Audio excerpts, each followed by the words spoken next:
Good afternoon. Welcome to the third plenary of the day. Let me repeat the announcement about the events later tonight. After this session, concurrents begin at 5 and go till roughly 7:30. The poster session and the demos will start during that time. So all the action will shift over to the other part of the hotel. And then after that, at roughly 8:30 or so, everybody's welcome to come back to this room where we're going to have a party with the poetry slam, and anybody is invited to present a poem. And we'll have chairs lined up so you can wait in line. And it will be chaired by Sky Nelson, who's done it the past few years. And we will have the Zombie Blues rendition. Unfortunately, Dave won't be here, who started off the Zombie Blues, but anybody's welcome to do that. And a talent show, and we have a few surprises.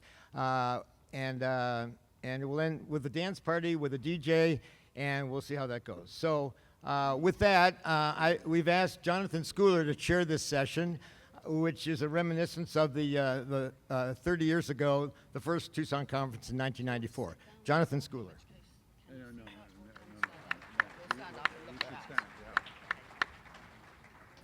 Hi, everyone. I've been unprepared before, but this may be my maximum unpreparedness. But nevertheless, we're gonna work with that. So we're gonna be having each one of these speakers will be speaking for 15 minutes, and then we're gonna have a open discussion reminiscing about the various different advances and experiences that happened. I think we'll start with, let's begin with David, who, Stu, okay. See, I'm winning it here. Let's begin with Stu, who's been behind this from the very beginning, and Stu will start us off. Stu. Thank you. Thank you. Thank you. Thank you, Jonathan. So I got the idea to organize a conference, the Consciousness Conference, after a conference I did in 1991, a NATO workshop on Froehlich coherence and solitons in biomolecular systems. And it was so exhausting, I said, I'm never going to do a conference again. But 4 years later, I decided to organize the first Tucson conference, and which was needed. I wanted an interdisciplinary, and got help from Al Kaznak, Al Scott, and Jim Laukas, who helped me organize it. And it was held in the the auditorium of the hospital where I worked, and Duval Auditorium. And email wasn't, at least not, email was just coming along, and we had people submit abstracts with faxes, and we did some email, and I invited some people I thought were the tops in the field, and most of them agreed. Christof Koch was even famous even back then, and he agreed after first quizzing me that this was a real conference and real science, and I assured him it was. And a number of others. Dave was an unknown postdoc, and he lobbied me by email to give a plenary, and fortunately I agreed, because after the first two philosophers read their talks without eye contact or slides, the interdisciplinary audience was falling asleep. And then Dave came up and gave his hard problem talk in a very dramatic rock and roll style, I thought at that time, and kind of livened things up, and everybody got it. It was galvanized the audience. The hard problem, that's why we're here. Oh, I get it. It's different from all that other stuff. So that really kicked off the whole movement, I think. And then I remember so many other things. Roger Penrose got to meet Benjamin Libet, who was he was a fan of, and they hit it off and spent some time together. Afterwards, I took Roger and his wife to the Grand Canyon, as I had promised them, as kind of a bribe to get him to come. And Dave and a number of people tagged along, and we had a really good time. One morning, Roger and Vanessa, his wife, wanted to get away from the crowd, so we got up early, went to the Kaibab trail, and we're rolling along, and about an hour later, here comes Dave and a bunch of people. Hey, wait up! And so they caught up with us, and we had a nice, a little sit around at a stream, a little oasis in the middle of the Grand Canyon. So there was so much to remember. One thing, though, I want to talk about is that when Christof gave his talk, he showed a picture of a neuron, membrane only, the Hodgkin-Huxley neuron, which had been around since the 1950s. And he and Francis Crick had written a lot about the brain as a computer, and Crick had written his book, The Astonishing Hypothesis, which basically said we're nothing but a pack of neurons. And so they were taking the computational approach, the neurocomputational approach. And I was chairing Christof's session, and I asked him, well, why don't you look inside the neuron? Because I was even then an advocate of microtubules, and I thought they were oscillating and processing information relevant to consciousness. And Christof answered by assuming his alter ego movie actor persona of Clint Eastwood, and he said, a man's got to know his limitations.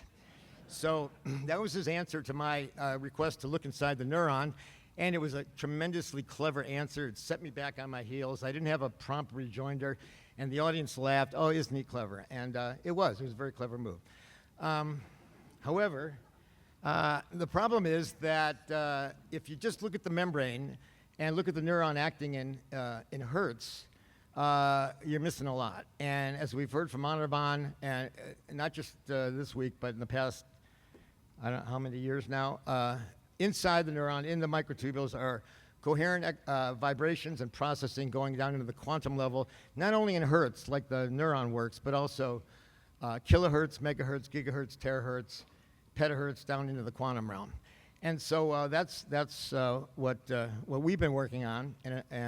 However, the neurocomputational idea appealed to neuroscientists. And I think Christof did the field a tremendous service by getting neuroscientists interested in consciousness, because it was kind of taboo. And he was a legitimate neuroscientist, and Crick was a famous Nobel laureate.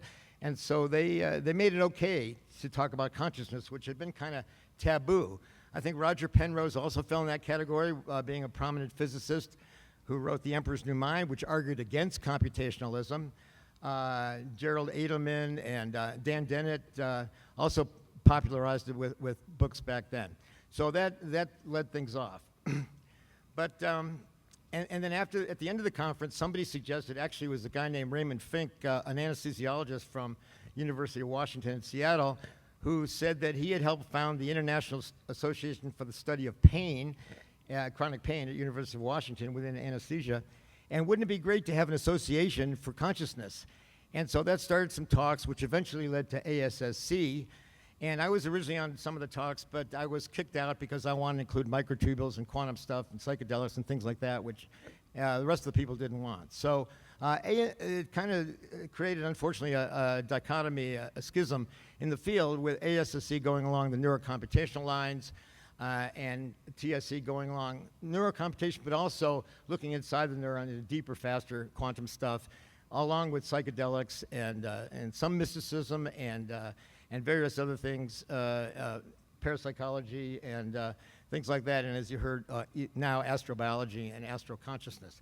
So we've kind of diverged a little bit, and I think it's unfortunate. I am biased, but I think that our view has been more fruitful, and I think with AI coming along and promoting the neurocomputational view, that view is gained strength by AI pumping funding into neurocomputational theories, I think. And so they become, they're doing quite well looking at metacognition and things like that. But I think they're missing the boat when it comes to understanding consciousness. Of course, I am biased. So what else do I remember? We had, it was a great sense of camaraderie.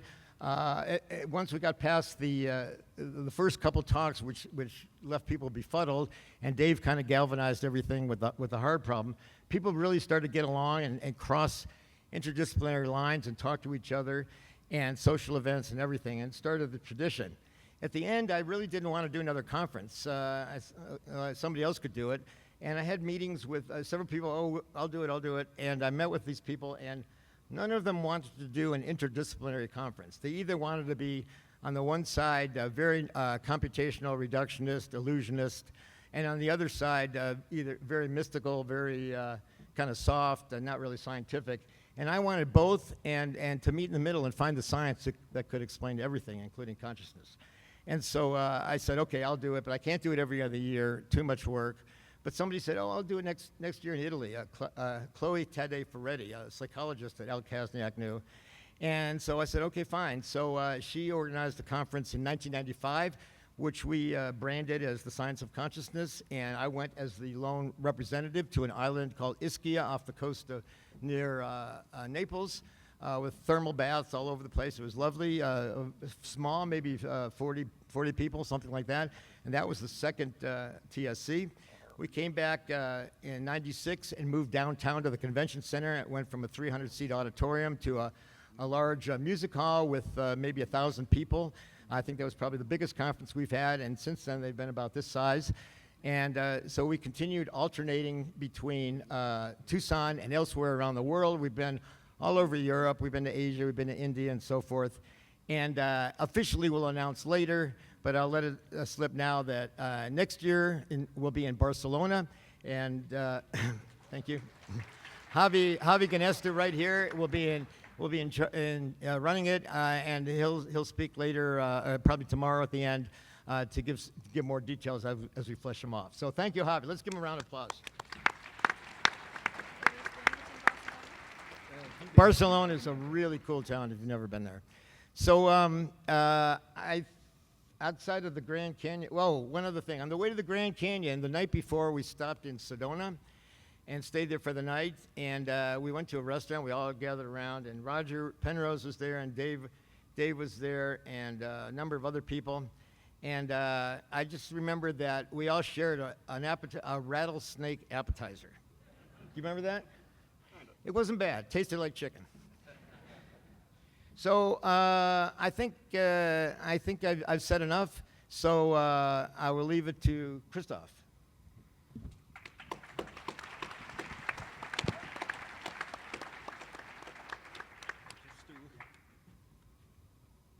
I was going to start off.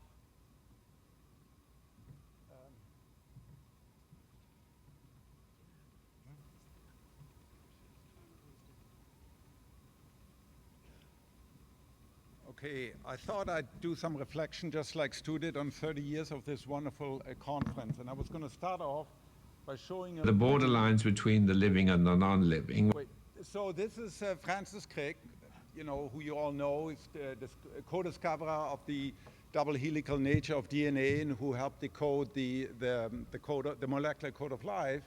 And when he retired, he moved from the UK to the US to La Jolla, where for the last 30 years of his life, he was interested in consciousness. And here he's being asked, this is 1 year before he passed in 2003, by some journalist about his interest. The borderlines between the living and the non-living, what we would now call molecular biology, and the action of the brain, in particular what we call consciousness or awareness, because those at the time seemed deeply mysterious and didn't look as if you could easily explain them. They seemed to be, and after some struggling, I decided I'd work on the borderline between the living and the non-living, and essentially that's been cleaned up in principle. There's an enormous amount of work in working out the details and so on, but in principle we now understand that. It's no longer mysterious. But the other one, which I then took up when I came to California, how the brain works, on the other hand, is still very mysterious.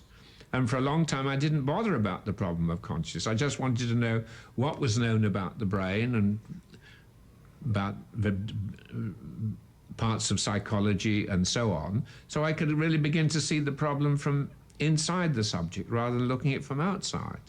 And in the last few years, I've got the feeling now is the time we should come to grips with this problem, in the visual system anyway, of how we see things. And I'm beginning to notice other people are now saying the same thing.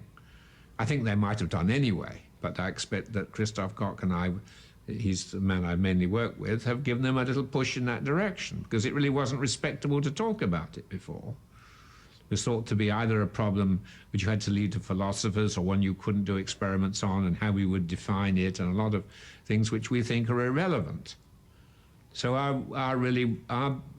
what we've been hoping to introduce is a new approach to the problems. Of course, we'd be very much happy if we had not only a new approach, but a solution. The borderlines between... Okay, so that helped popularize the notion of, starting this empirical operational program to take consciousness serious and say it's a central fact of our existence.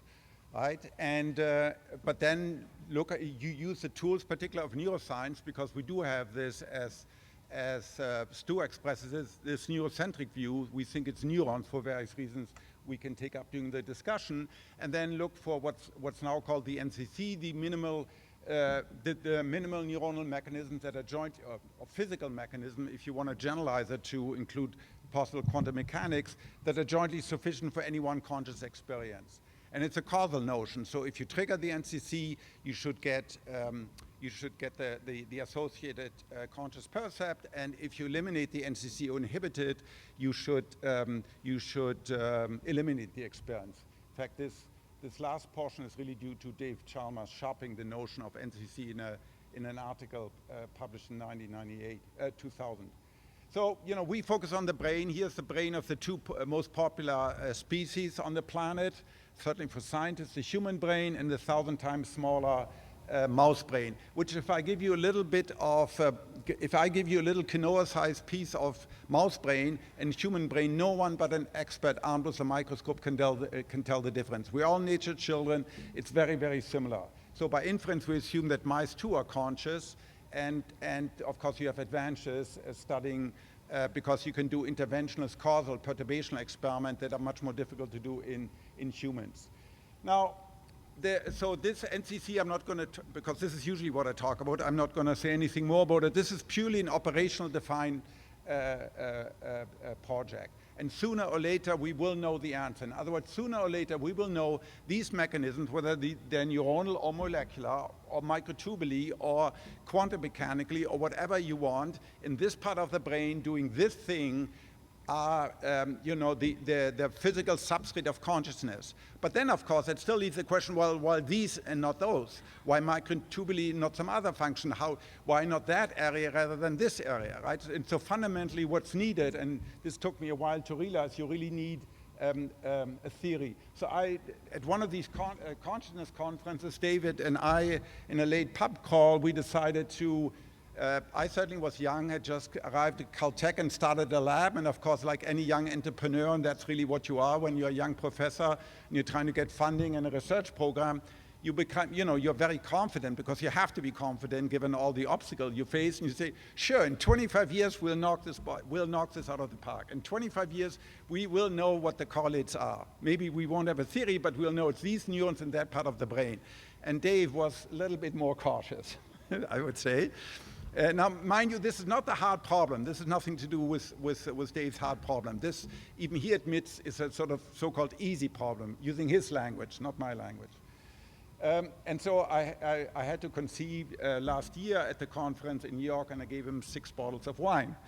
Now, but of course, ultimately, we don't just want correlates, even if they're causal. We want the testable theory that we can take in humans, we can extrapolate to fetuses, to cerebral organoids, to cats and dogs and bees and single-cell protozoa, and of course to large language models. So it's really, and this is something that I only realized over the last 20 years, it's absolutely essential to have a foundational theory that has a few axiomatic formulations starting with consciousness and then going to the brain, totally bypassing the hard problem. And so I think despite what you may have read in the press the last year, there is sort of a slow convergence towards the realization, and primarily based on clinical data, less neuroscientific data, most hardcore clinical data. If you talk to neurosurgeons, you can remove large part of the human prefrontal lobes, etc. Patients really are still conscious. They may have dysfunction of reasoning, of intelligence, but they don't have dysfunction of consciousness. You can stimulate the front of the brain. It's really non-eloquent. That's why neurosurgeons call all of this part of the brain, except Broca's area, non-eloquent cortex. While if you stimulate sort of the posterior part, you can get lights, you can get sounds, you can get feelings, you can get wanting, you can have the desire to initiate an action, etc. So I think we're slowly, ever so slowly, too slow for my taste, of course, we're converging, at least on the region of the cerebral cortex, the outermost layer of the brain that we share with all mammals, as being really critical for most conscious aspects that have been studied, which is seeing, touching, hearing, and wanting. Those are the primarily 4 aspects that have primarily been studied in the lab. Then one other application that a variety of people, not only us, we talked about this Monday, and this is really where the rubber of consciousness hits the road of the brain. It's among one of the most difficult, challenging questions you ever may have to answer in your life. When you have a relative, you get a call from the clinic, your loved one has a cardiac arrest or massive traumatic brain injury, they're in the ICU, it's 4 days out, they're still behavioral unresponsive, coma scale 3 or 4, no response, no voluntary response is apparent. And now you want to know, the first question people ask, are they alive? The next question is, are they there?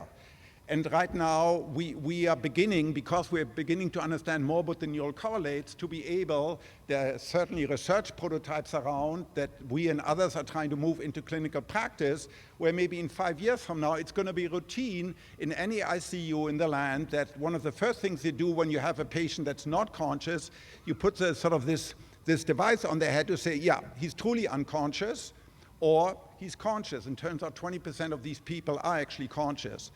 And the scary thing is, it's something to remember because it may be relevant for all of us one day, 80% of these people today in this country, 80% of these people with the disorders of consciousness, when there's no behavioral evidence for consciousness, you pull the plug in consultation with the family. Even though that estimated 15 to 20% of these people probably are conscious but are unable to signal because of the damage to their brain. All right, so this is immensely practical progress in this ancient mind-body problem, all right? So that's been happening.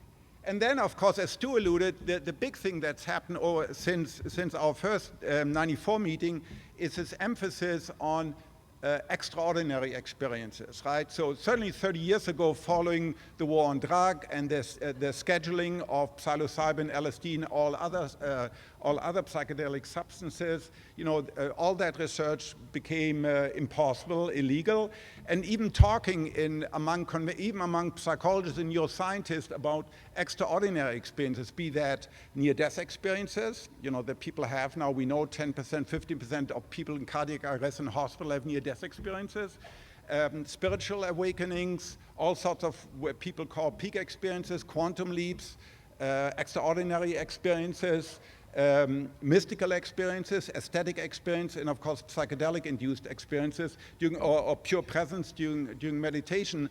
All those things were considered woo-woo, and certainly when I came of age intellectually, they were consigned to the esoteric section of the bookstore. Right? If you wanted to find out about NDEs, you had to go to the back of the bookstore, where they have witchcraft and magic and other esoteric things.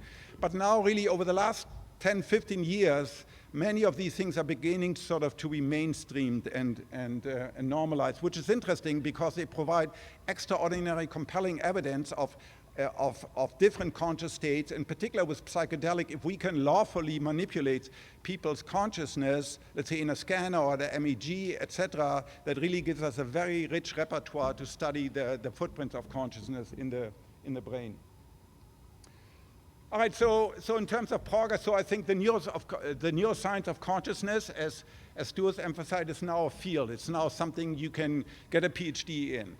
Where 30, 35 years ago, that was considered a career killer, particularly before you obtained the holy state of tenure. Because even once you had tenure, people said, are you really interested in consciousness? And I had people, friendly people, I mean, people that wanted to help me, come up to me when I was doing this work with Francis and said, well, Francis can do it. He has a Nobel Prize, okay? But you're still on the road, so you shouldn't do this. This is too woo-woo. This should be done by philosophers, by religious people, and by mystics, but not by scientists, which I found silly because it is a central aspect of my life. And if science is supposed to describe everything in the universe, you know what physicists call a grand theory of everything, well, it better has to include consciousness because otherwise it leaves out the central aspect of this universe, at least the universe we find ourselves in. Thank you. So it's now a field. And yeah, I wouldn't go as far that you can get NIH grants in it if you have a practical application like studying consciousness in severely disabled patients.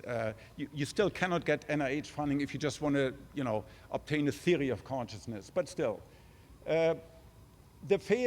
So to Stu's point, and we can talk more about it in the discussion, I think it's very fair to say, so if you go to the Society of Neuroscience, my home, 30,000 or 35,000 people now, I think the vast majority of people, I would say 90% plus, have a neurocentric view, what I call a neurocentric view. In other words, where they say the key causal agents in consciousness at the substrate level are going to be neurons rather than subcellular structure, such as subcellular organelles, such as microtubuli, let alone quantum mechanics. And this was also for the longest my point of view. I always argued, well, the brain is hot and wet by conventional standards. So, and if you talk to my friend Hartmut Nevin, who runs a quantum compute lab for Google, they keep their quantum computers at 26 millikelvin, which is 100 times colder than outer space, which is 100 times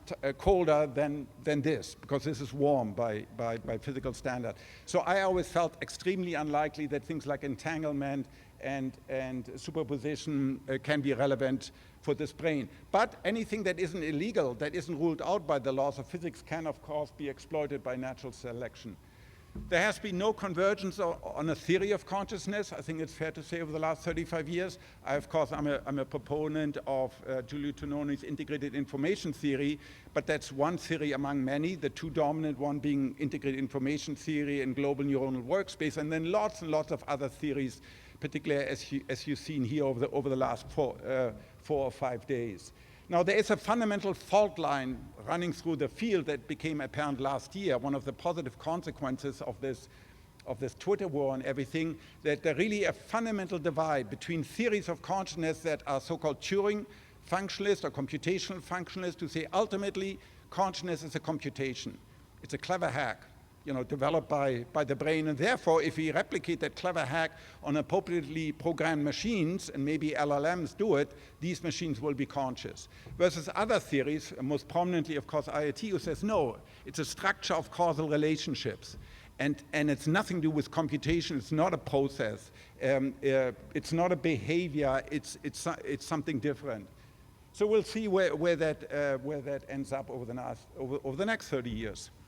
As I mentioned, people are working on tools to detect the presence of consciousness for practical reasons, pragmatic reasons, for clinical reasons, very important.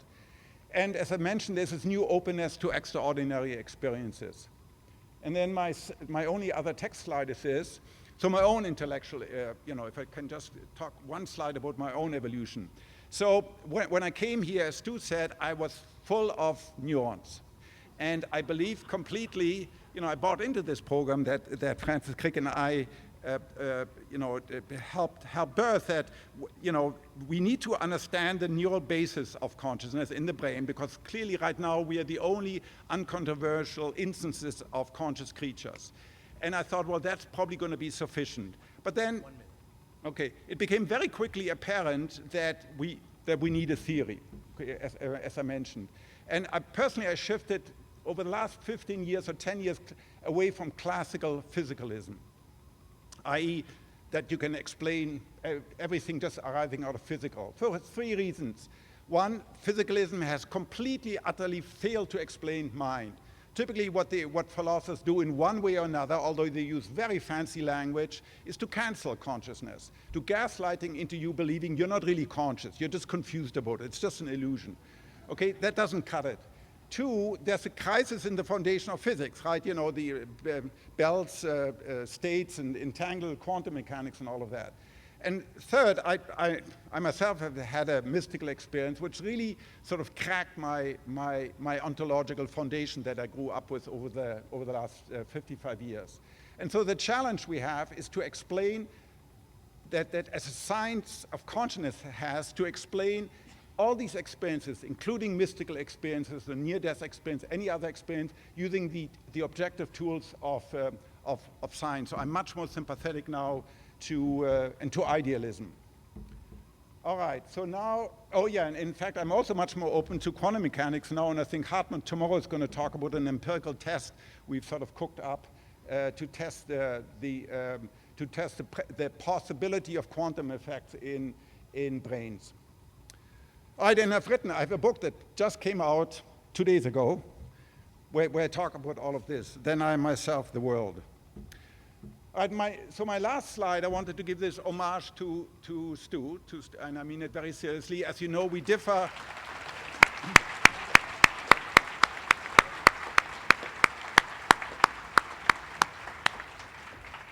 We differ fundamentally in what we think is the substrate, but that's okay. You know, we're very good friends. We sat. Well, okay, let's leave that for later. We've shared many experiences in consciousness. Without Stu, this conference wouldn't be here. You know, he published his first book that continues to continue to go backward because it showcased for the first time the amazing varieties of different ways that people have thought and think about consciousness. Yeah, he brought us to this conference. He had this wonderful, the Beatles cover of the anniversary. And so thank you, Stuart, for the 30 years of wonderful conferences.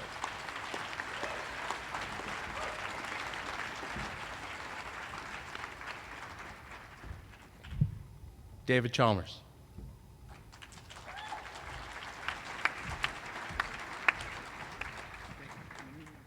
Okay, well, it's so good to be back here in Tucson. I can't believe it's the 30th anniversary already. Where did the time go? I'm sorry I can't stay around for the party tonight and tomorrow. Claudia and I have to leave to go to Australia. Some of you know my mother died just last week. I wanted just to start very briefly with a tribute to her because she was actually, you know, in some ways responsible for getting me into this field. She saw herself as a scholar of consciousness in her way. She, for the last few decades of her life, she ran a foundation in Sydney called the Inner Light Foundation. And what is inner light, of course, but consciousness. And you know, her foundation, it did many things. It ministered to young kids in trouble, you know, people who were addicted to drugs in Sydney, and brought them to a halfway house up in the mountains. She ran an esoteric bookstore, in fact, in Katoomba, in the Blue Mountains outside Sydney, where you could find books on all kinds of spiritual matters. And she saw herself as she helped to publish books which were studies of consciousness and spirituality. And she saw herself as a spiritual scholar of consciousness. Not someone who would show up at a meeting like this one. I mean, she thought we were all very primitive. You know, working in the scientific tradition, and so she was a very much more advanced in her scholarship, which was an eclectic mix of, I don't know, Christianity and Judaism and Buddhism and Hindu and the Tarot and the I Ching and so on. But she very much saw herself as studying consciousness, and she was just very, very delighted when it turned out that I actually ventured into this field myself in my primitive way as an analytic philosopher. But anyway, she didn't take death seriously. According to her, she'd had many past lives and was now presumably on her way to a future one. But I wanted to at least mark her passing. Actually, my father is a scientific researcher. Got a medical degree, got a PhD as a physician. Actually did a lot of his main work was on neuroscience, on the way that the brain regulates high blood pressure.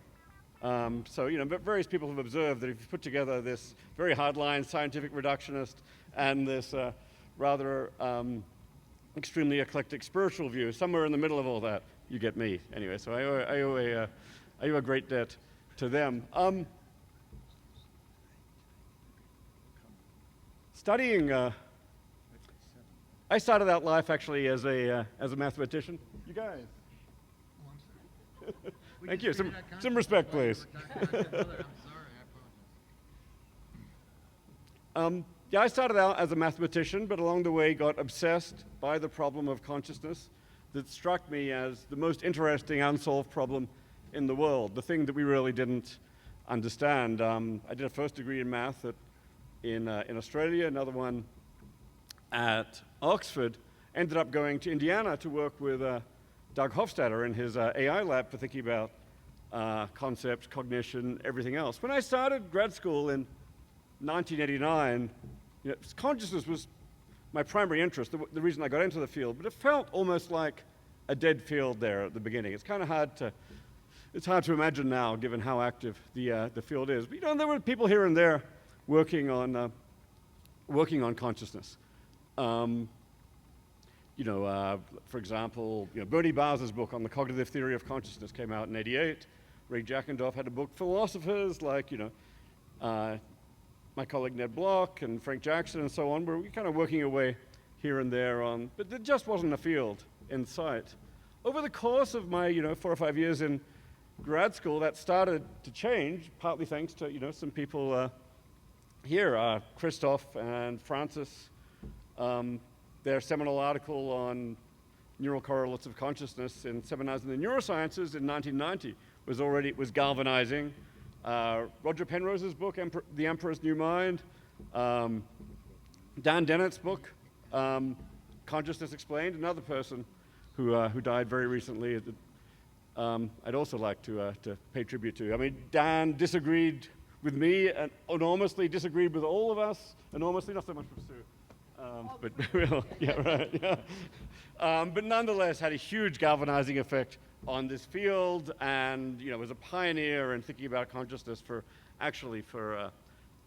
decades. More on Dan in a moment. But really, there wasn't a field at this point. There were individuals.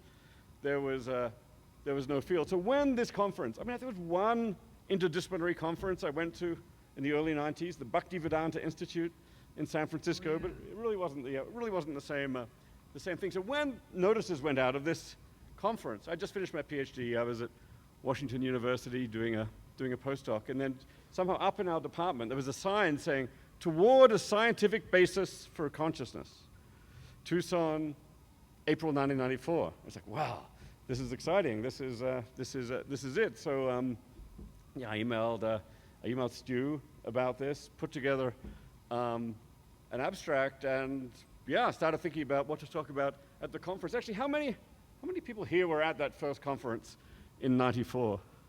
I see one hand there. Shout out if you were at the first conference in '94. I saw one there. I know Bill Robinson was. There's a couple over there. Okay, there's Bill. Bill Robinson is one of the very few people to go to every single Tucson conference since the beginning. So. Even I missed one. I think I didn't attend the online one in 2020. So been at all the ones in Tucson. Stu, of course, has been to them all. I think Paavo and Sue and Christof and Jonathan all missed some. So that first conference was really quite something. It was maybe 300 people held at the U of A Medical School in a lecture theater there. Yeah, I gave this talk on the hard problem, thinking that I would just set this all up with some stuff about, here are the problems here, the easy problem, the hard problem, move on, and somehow something about this resonated with the audience, even though, maybe because, I certainly did not invent the hard problem. I mean, really, it caught on because everybody knew what the hard problem was all along. That's why, hearing this phrase just immediately resonated with most of the people. There's so many people who were drawn there precisely because they thought the hard problem was so hard and so worthy of attention.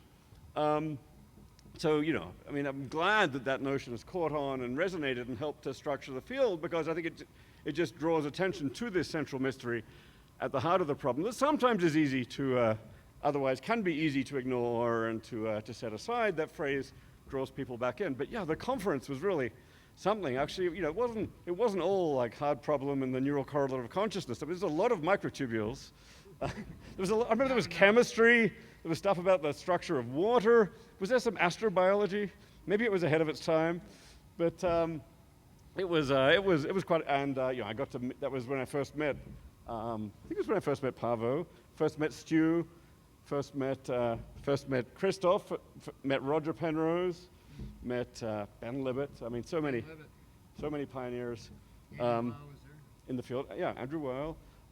Christof and I had many arguments that that went on to turn into a very productive back and forth, both over the hard problem and neural correlates of consciousness. On that trip to the Grand Canyon, I finally got to the bottom of Roger Penrose's arguments from Gödel's theorem about the mind, where he pointed me to like a obscure passage around page 300 of his second book, Shadows of the Mind, that actually has a much better argument from Gödel's theorem to non-computability than anything in his first book. Ended up writing an article about that and going back and forth with Roger. People are still debating that argument, by the way, that one we came up with on that trip to the Grand Canyon.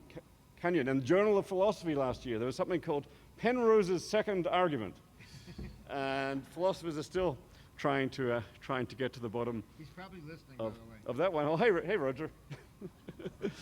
And so yeah, it was just such a extraordinary experience, partly because you felt the sense that this was the moment, like a tipping point moment, for a field to come together. And since then, the field has grown and expanded in so many different ways. I mean, as Stu mentioned, there was the founding of ASSC, which I guess had its first meeting in 1997, and Christof and I were closely involved in setting that up, along with a bunch of others. And initially I was actually against this whole idea that there'd be a split in the field between Tucson and ASSC. Actually, I think in retrospect, it's been actually quite healthy in some ways. It's been very good to have a conference like Tucson that takes the attitude of let 1,000 flowers bloom, and let's see where they go. At the same time, it's also been good to have a conference that is somewhat more conservative and allows, say, mainstream neuroscientists and psychologists and so on to come along and feel like they're still in, their place where their standards are present. And people often come into one and then end up going to the other. And at the end of the day, it's a very broad and expansive field. Actually, the second conference, even before ASSC, the second conference in '96 was huge, 1,500 people. So the first 300 people at the first Tucson conference. And I guess it got written up in Scientific American. John Horgan, who's still writing about this stuff, was at the conference and wrote a great article. A few other places, and then one way or another, I actually joined to help organize the second conference, as I think did Christof.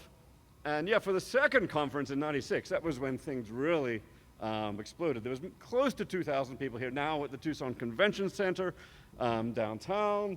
We had Sue in for that one. Dan Dennett, who was not at the first conference, came in for the second conference. I can still remember him. The very opening session actually was on the hard problem, and Dan may have actually given the opening talk, and that was when he uttered the famous line, "Now I know what it was like to be a cop at Woodstock."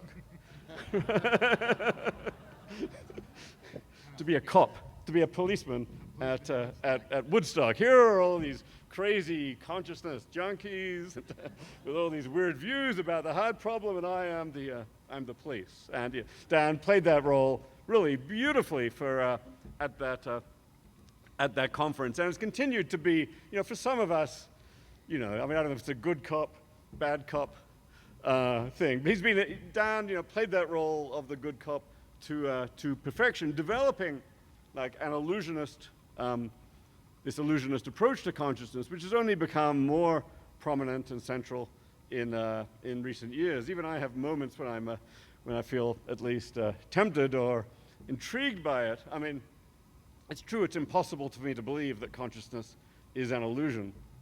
But when the illusionist view is developed just right, maybe it actually predicts that it's impossible for us to believe that consciousness is an illusion. It's all part of the evolutionary illusion. So that's part of the charm. And Dan really played a very central role, not just in developing that illusionist view in Consciousness Explained, but actually in his way taking consciousness seriously right from the start, even though he ultimately wanted to deflate it and tame it and bring it under control. But he was nonetheless brought there by the glories of phenomenology in the first place. Dan had a gloriously rich mind, full of so many fertile thoughts and pleasures and sensory experience and so on. He kind of took that as data and then deflated it and explained it in his own way. And even for those of us who don't agree with him, he certainly was a huge influence on me. I last saw Dan 3 weeks ago at a conference in Santa Fe. Actually, it was a conference called Investigating Reality. And where people just approach reality from a bunch of different directions. And Dan was there. He wasn't in the best of health. He was a bit fragile, but he was still full of energy and full of life. And he was so excited by some of the talks at this conference. There was a talk, for example, on a new kind of computational biology with artificial agents, bits of code that reproduced with each other and computationally modeled features of biology that previously hadn't been modeled in this way. And Dan was like, this is the most exciting talk. This is like the best workshop I've ever been to. He was so excited and full of life, and I'll remember him that way. I mean, he died just over a week ago. A week today. Okay. Well, yeah, we've lost a lot of people in this field recently. I mean, Danny Kahneman is another person to mention, who's actually not a consciousness researcher, but a huge force nonetheless in thinking about consciousness through the two systems model. But yeah, so losing Danny, losing Dan. I mean, it's been a rough time. But yeah, I want to bring it back though to the celebration of this conference, which has been so pivotal and it really, I think, was the turning point and the tipping point in this field. And Stu, along with actually Al Kazniak, Jim Laukas, and Al Scott, who organized that very first conference in '94, just get a huge amount of credit for helping to make the field that we know and love possible. So thank you, Stu.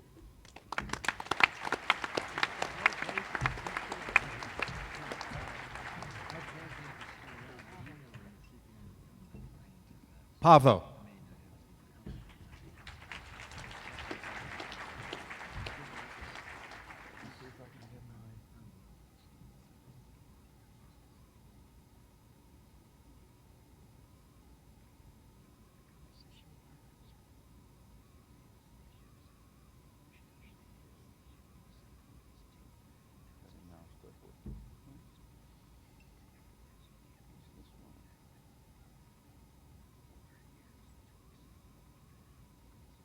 Okay.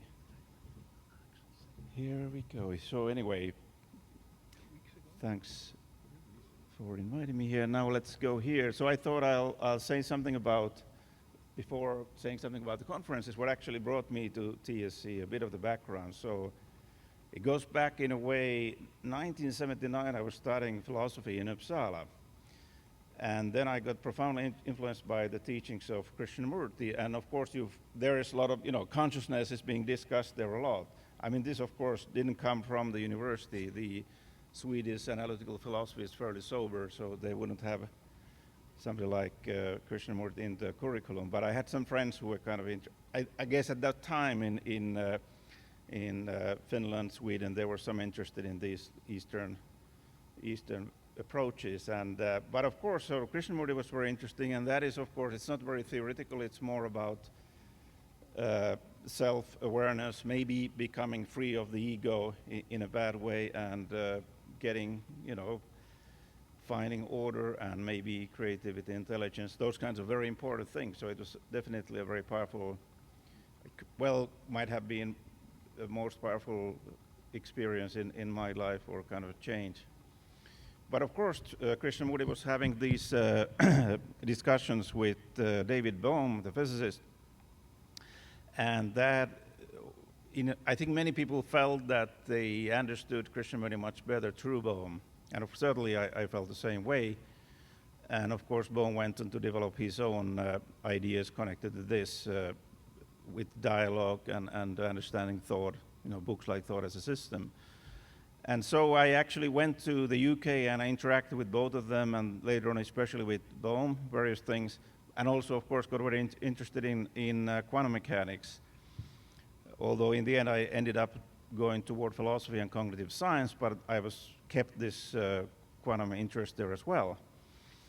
And so we talked a lot about the relevance of quantum theory to philosophy of mind, a kind of quantum mind, quantum consciousness, approach. And of course, then when Bohm died, then I sort of talked Basil highly into this entering this field, because Bohm had kept quite separate his physics life and he's more, if you like, mystical or consciousness life.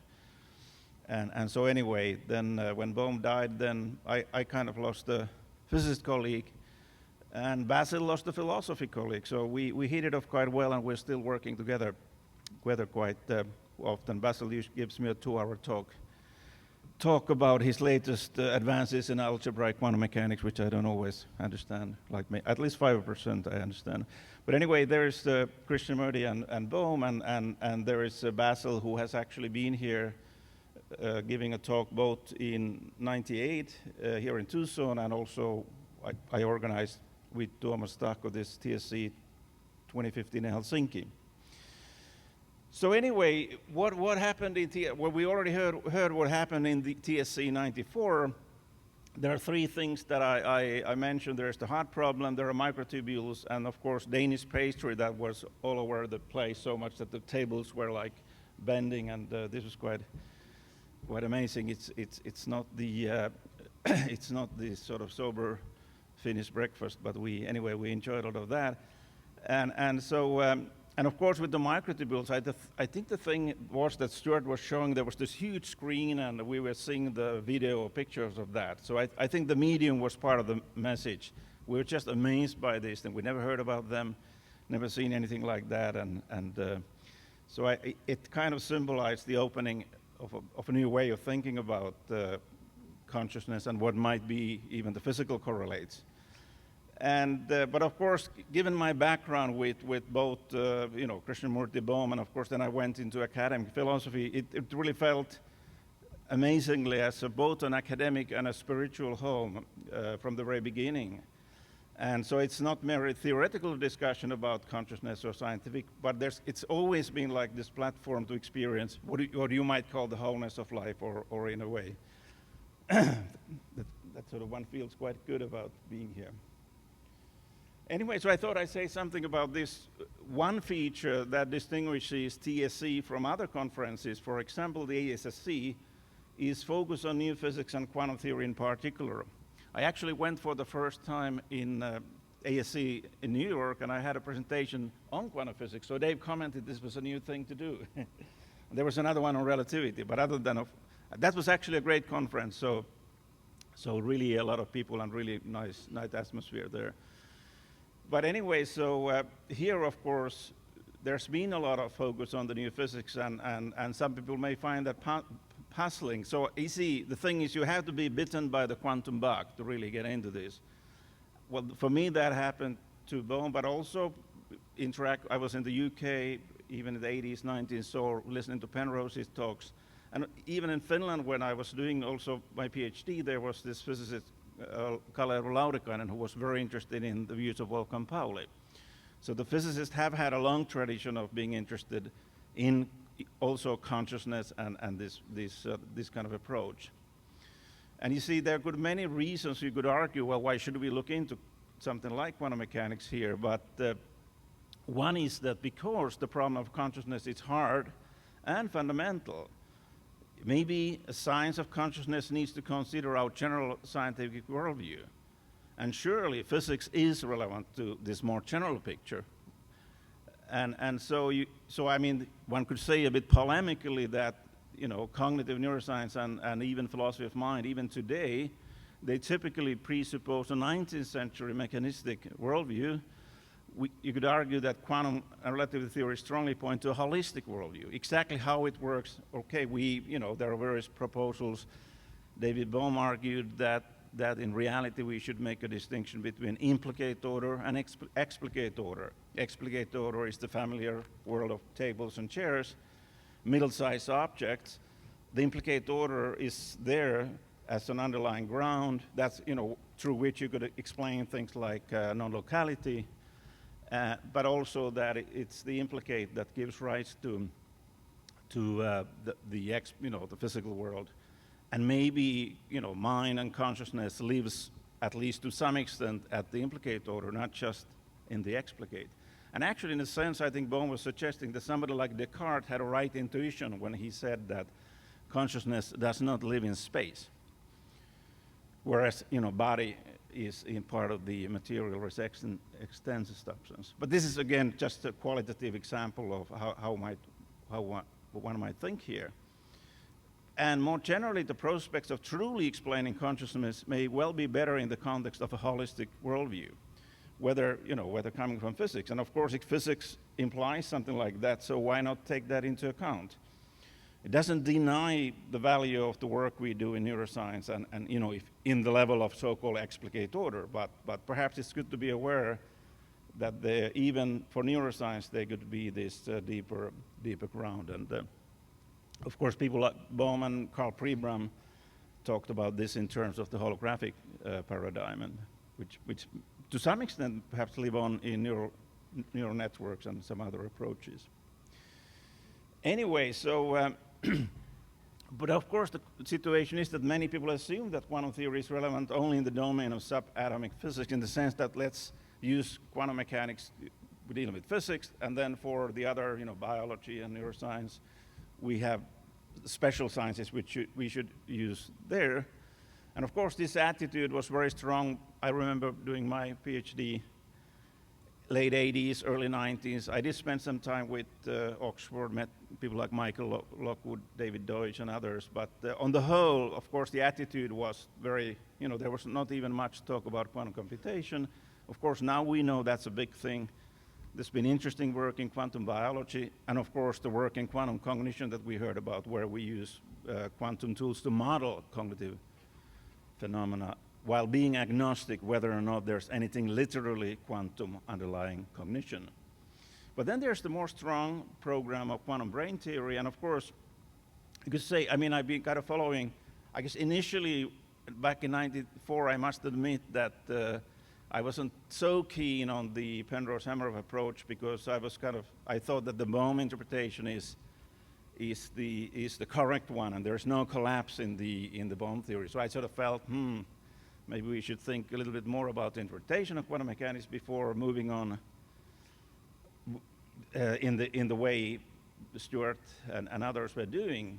But at the end of the day, it doesn't matter too much, because most of these interpretations think the wave function is important, and if you can show that the wave function and interesting properties could survive in a biological environment, then I guess most interpretations can make use of that. So there may or may not be a collapse, but anyway, there might be something interestingly quantum taking place in this processing. And so now, of course, then people would say that typically people say things like the brain is too warm, wet, and noisy for interesting quantum effects to take place. One thing to realize, of course, that it's standard textbook neuroscience that the retina is sensitive to just a few quanta.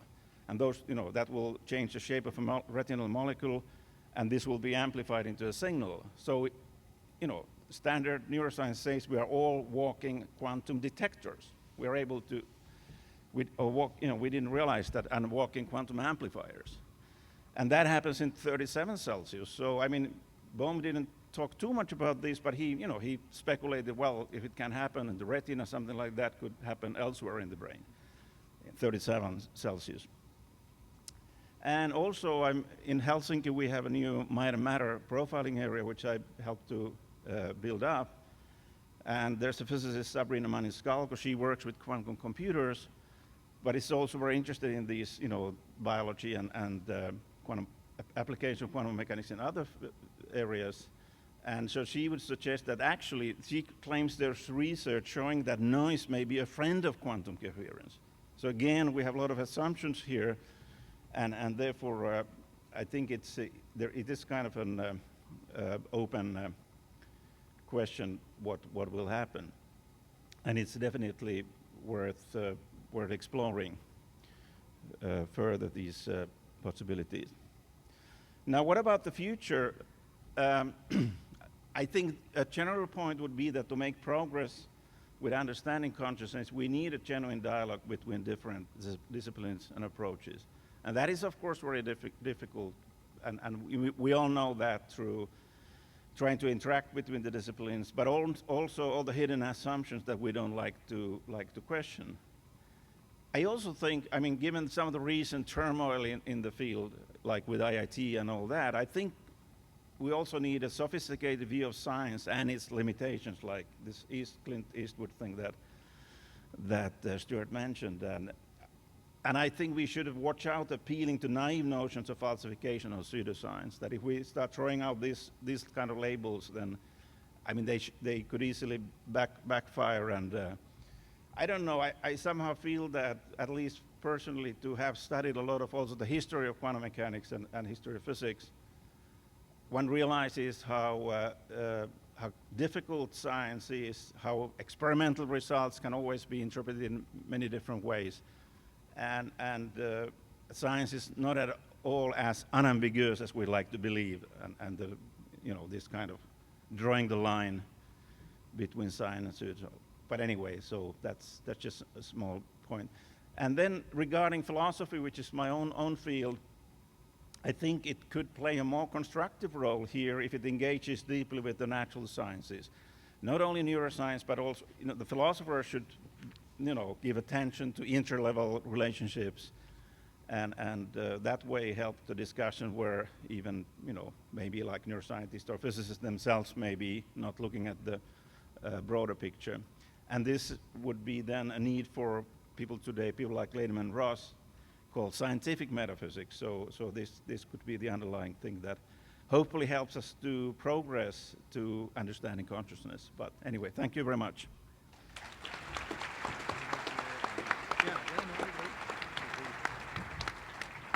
Sue Blackmore.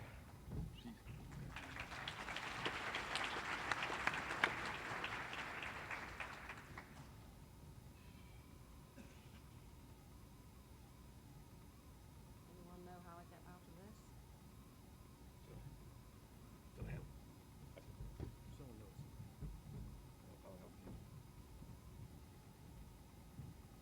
It doesn't go when I do escape.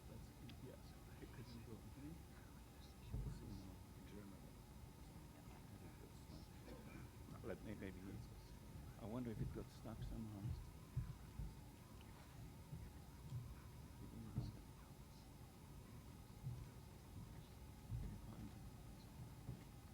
It's not a touch screen, is it? Ah, that's mine. Get mine going.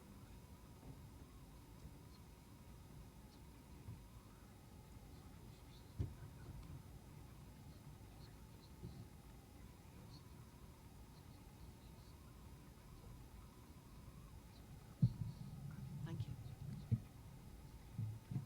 Excellent. Thank you very much. Well, I wasn't there for the 1994, I'm sorry to say, as you gathered, but I was there in 1996, and I would love to tell you a story about how and why I was there and some of the things that happened. So the reason I was going was, at that time, I was a parapsychologist, and I'd had the most amazing out-of-body experiences, mystical experiences, and I was utterly convinced of all things paranormal: ghosts, poltergeists, clairvoyance, precognition, you name it. I was reading tarot cards, dressing in the right appropriate gear. Probably went to, I'd have loved your mum's shop, Dave. Those are the sort of shops I frequented. And I was determined to convince all my close-minded scientific lecturers at Oxford that they were wrong.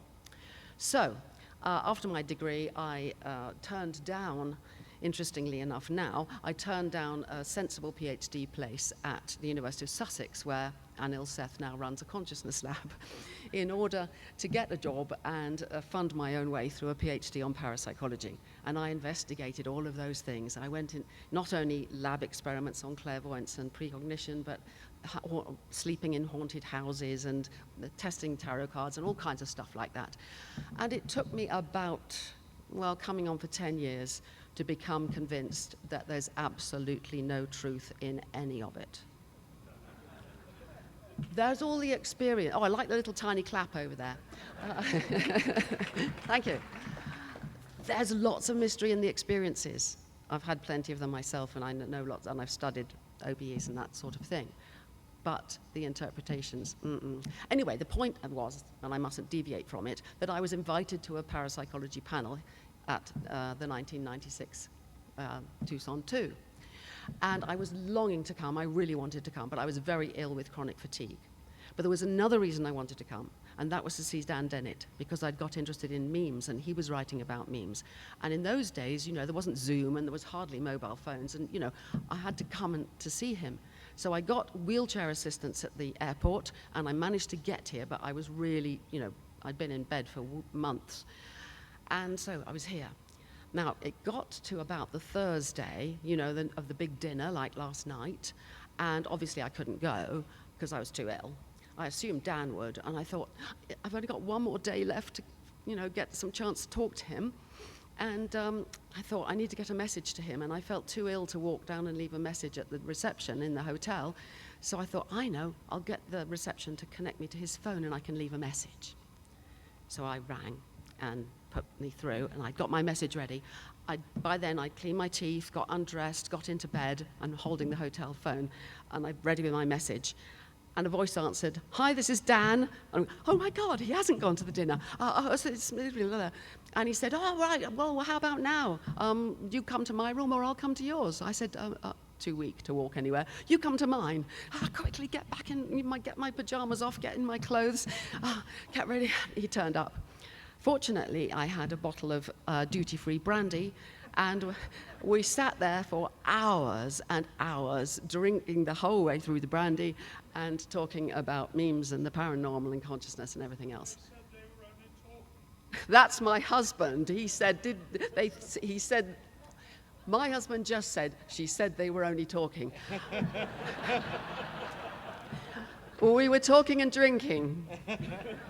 Anyway, that's not all that happened at that conference. I have been writing a daily diary every day since 1964. And it was really interesting before coming here this time to read my diary. And I wrote this. This is supposed to make it work. Something wrong with this system, isn't there? Mr. What's-it, can you help? Well, meanwhile he's doing that, I'll tell you something else that happened. Now, Dave, of course, was very important. Dave did something fantastic. Microphone. Oh, sorry. Here. What? It's okay. Thank you. Dave did something else very important. He brought something from his hotel room. Da-da. And he walked up and down saying, I want the microphone after all. It doesn't matter. I'm walking up and down and going, "Are you conscious now? Are you conscious? You're not conscious. No, my machine's telling you. No, you're not. You're conscious." And obviously making the point that we do not have a consciousness meter. Now, our helper has not managed to move the slides on despite my distraction. Just try pushing.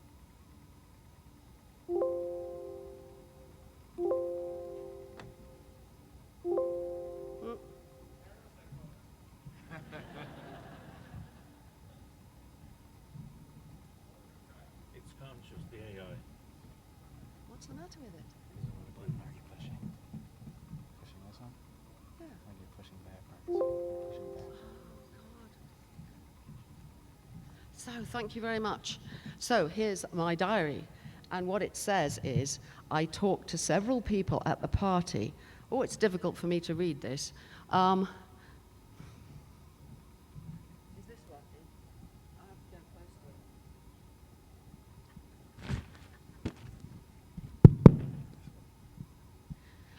it. I bet you can't read the writing at all. I talked to several people at the party, but most enjoyably, Dave Chalmers, whom I met for the first time yesterday. Mr. Hard Problem, exclamation mark. He really does believe in some irreducible extra problem, and I am much less sure than I was a week ago. We talked about what might make him change his mind and why the events of this week seem to be shifting my view of my own experience, but not his. That is way back in 1996. Well, let's leap on to some futures.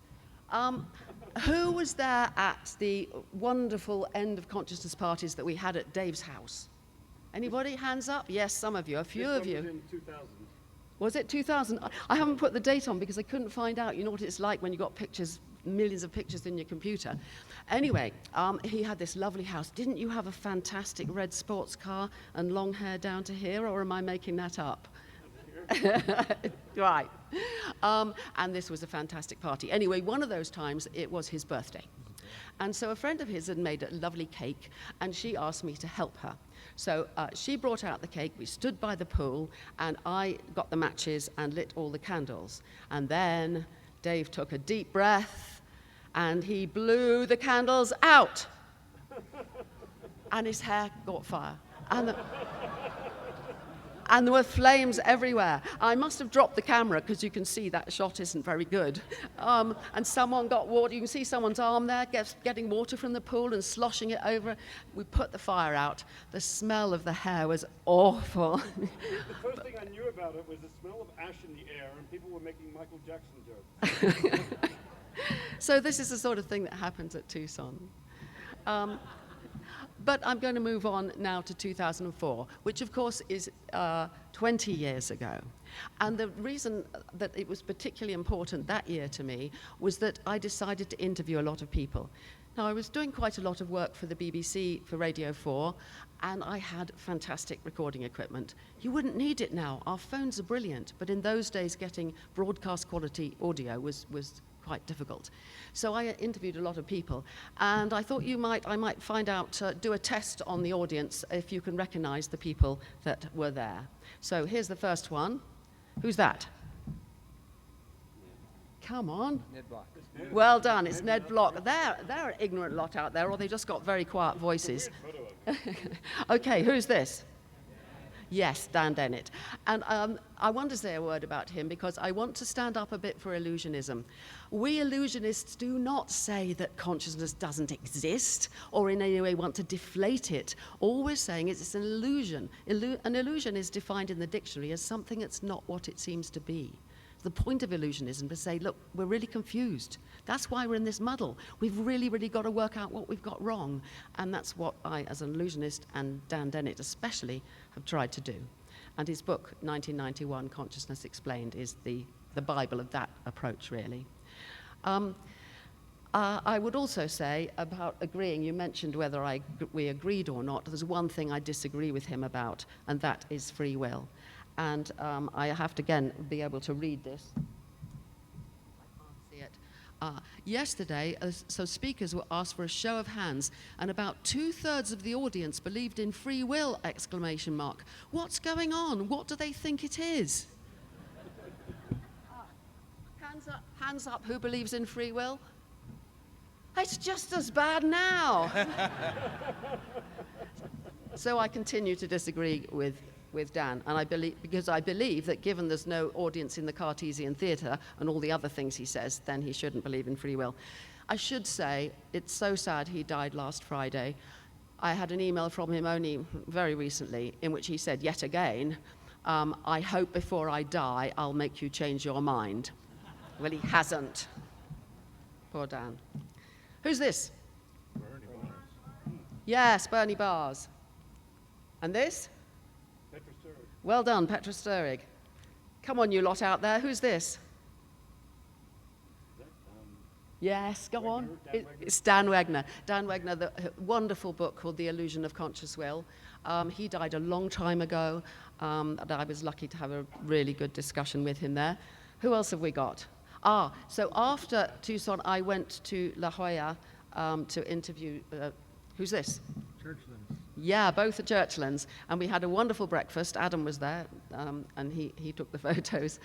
And they said that at that time, nobody has any problem with thinking that light is electromagnetic radiation, and in the future, nobody will have any problem with accepting that consciousness is just the firing of neurons. Well, I think we still do have trouble with that.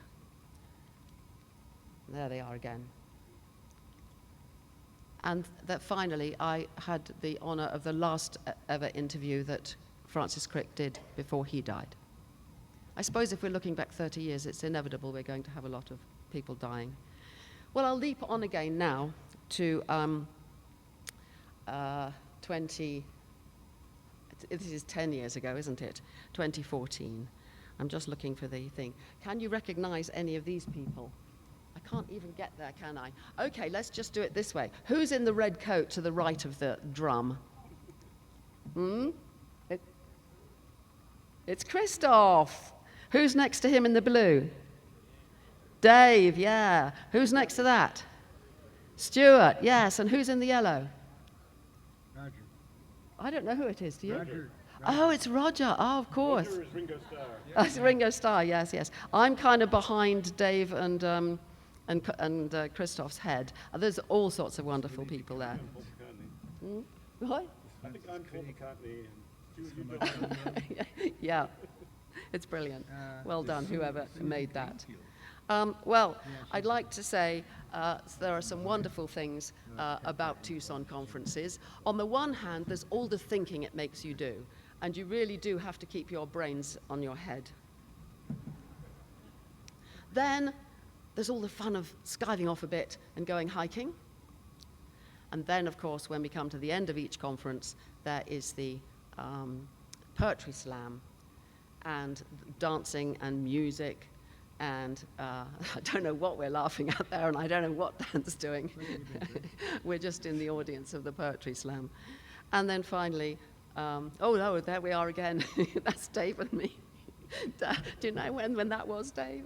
I don't know when that was. And of course, finally, we sing the zombie blues. So this is embarrassing, but I hope you will enjoy it. I think I must have been drunk, stoned, both, very late at night. I can't even hear the words myself, but they start something like this. Why am I here? It's all Dave's fault. He's got me to see Deepak, and then I can't hear the rest. But here you go.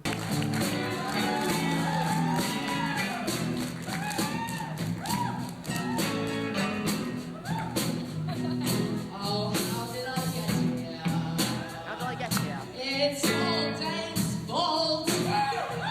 He made me fight Deepak on the spiritual front. Now I know who's richest, but I don't know who won. Oh no, I got the song.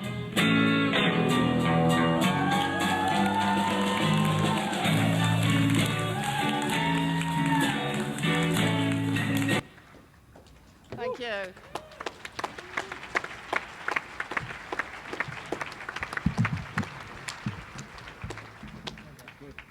I want to open it up to questions in just a minute. We'll just throw in a comment or two myself. I've been coming since about, I gave a plenary address in 2020, and I was at that birthday party where Dave caught on fire. And I think that there's really some really remarkable things about the Tucson meeting. One is the number of really interesting, educated people who are interested in consciousness for whom this isn't really their primary field. It brings in a whole cadre of really interesting, thoughtful people in a way that other scientific meetings don't, and I think that's something that really stands out. It's also a place where so many different perspectives are aired. It's very different from almost any other scientific meeting that I attend in the range of ideas that are entertained. But at the same time, there is, I think it's largely true to one of my favorite maxims, which is be open-minded, but not so open-minded that your brain falls out. And I think you really do see that in this meeting, that there is a genuine open-mindedness, but it's combined with a real consideration of evidence and a real willingness to reevaluate the evidence in light of new things. And so with that sort of framing, I'd like to ask a question, each member of the panel. A few of you have already given one example of this, so perhaps you could give another, but over the 30 years that this conference has been going on, what have you changed your mind about? What evidence or what argument has led you to see things differently now than you did 30 years ago? And so maybe you could give a different one than parapsychology, or giving up parapsychology, just to keep the conversation open. We'll start with David. And maybe let's get the microphone going. I would say I've become open to a greater range of solutions, at least. I mean, I still don't have a preferred theory of consciousness. I don't have a favorite view on the hard problem. I sometimes say that my favorite theory is the one I haven't been thinking about lately, because the moment you think about them, you realize just how full of problems every theory is. That said, I mean, I mentioned already the case of illusionism, which I at least take very seriously as a substantive theory of consciousness. I can't actually believe it, but in recent years, I've been really trying to, to constructively develop each of what I see as the main alternatives as far as I can, while also articulating the big problems that arise for them. So, I became very interested in panpsychism at one point, and wrote one paper arguing for it, another paper arguing against it. Here are all the problems. I've actually, one slightly unexpected thing over the years is I've become a little more open to quantum mechanical approaches to consciousness, not in quite the way that Stu would like, but still, the work I've done with Kelvin McQueen on trying to argue for a role for consciousness in quantum mechanics. If you want to find a role for irreducible consciousness in the physical world, there's only so many places you can look. And of course, one of the classic ideas is doing that with quantum mechanics. It goes back to von Neumann and Wigner. Kelvin and I have tried to put some mathematical rigor on those bones, which at the same time helps you realize just some of the very serious problems that it faces. So I guess, I still haven't, I'm still not ready to commit to a theory of consciousness, but a greater openness to all the views which are out there as well, along with a greater appreciation of their problems. Thank you. Paavo. Okay. Yeah, well, that's, in a way, it's maybe difficult to see how it works, but I guess it has to do, it's somewhat similar that I think if one interacts and tries to understand views that initially one doesn't agree with, at some stage there could happen a change. And I actually remember I'm using Susan's book, Consciousness and Introduction, as a textbook, and reading it. I think in that book she is trying to explain Dennett's view from different angles. And I guess there, reading that I read it through before using it in the class, so I felt, yeah, well, I sort of, you sort of keep on hammering that possibility, and that definitely kind of opened up. Maybe same thing also with panpsychism, which a kind of full version of panpsychism feels very implausible, right? But I've been kind of flirting with it through quantum mechanics and this, fields of information. But then reading something like Galen Strawson's presentation, it's just so it's a fantastic book, a Journal of Conscious Studies, the special issue, and so you can really kind of be with it for a while. It doesn't mean that I would choose that view. The same could be even with this kind of illusionism, that I think we just need to try to understand them, and in that sense our views may be broader and I mean in a good dialectical fashion. I mean, if we would able to keep the meaning of all these views in our mind simultaneously, perhaps some sort of synthesis would emerge out of that, something new, something different, go beyond the theory. So hopefully that's what, let's say, 30 years from now, we'll be there. Thank you. So I'm reminded of a conversation I had with Christof back in '94 or thereabouts. And I'm an anesthesiologist, or at least I was until last Friday when my last day. I'm now retired. And thank you. And I'm now a full-time astrobiologist, or maybe half astrobiologist, since I'm not really. But I'll be working with Dante Loretta, whom you heard earlier about that. Anyway, 30 years ago, I said to Christof, the best way to figure out consciousness is to understand how anesthesia works, because it's selective. It only affects consciousness. The brain remains active. We can measure evoked potentials. If we can figure out how selective anesthetic action works, we'd have it. And he said, no, because anesthesia is too non-specific. It binds to everything in the body, lipids, proteins, everything, nucleic acids, it's everywhere. And that's true because I used to teach my residents, how does anesthesia work? They said, well, I don't know. And I'd go into my microtubule wrap, and they'd say, well, I thought it worked on membranes. And I said, yeah, in fact, they bind more to membranes than to microtubules. But, there's more anesthetic in your patient's butt than in their brain. But where do you think it's working, in the butt or the brain? And so they kind of got the point that maybe just because there's a lot in the membranes doesn't mean that's what they're working. Anyway, it was a good retort, and I thought about it, and I didn't have a good answer. And then a couple months ago, for some reason, it dawned on me the answer. And Christof's dying to know. So the answer actually is, I think, that anesthesia acts all over the place to almost everything by very weak quantum forces. However, the only thing affects is consciousness, because only consciousness has highly organized, orchestrated quantum interactions that are disrupted by randomization. So everything else in the body is already randomized. They could care less if they get randomized by anesthetic gases. So I think only highly orchestrated quantum process, kind of like a Bose-Einstein condensate. If you perturb one part of it, the whole thing disappears. It collapses. So that was, it took me 30 years to think of an answer, but there it is. Congratulations. Thank you. Congratulations.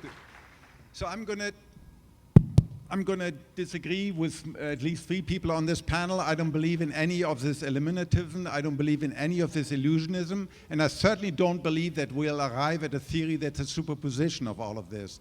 You don't get to physics by saying, well, maybe, relativity is true a little bit and this other theory is also true a little bit, right? We need to know what is the case. What is actually the case? Is consciousness an illusion, or that we all share? Then I don't know what it means to have an illusion.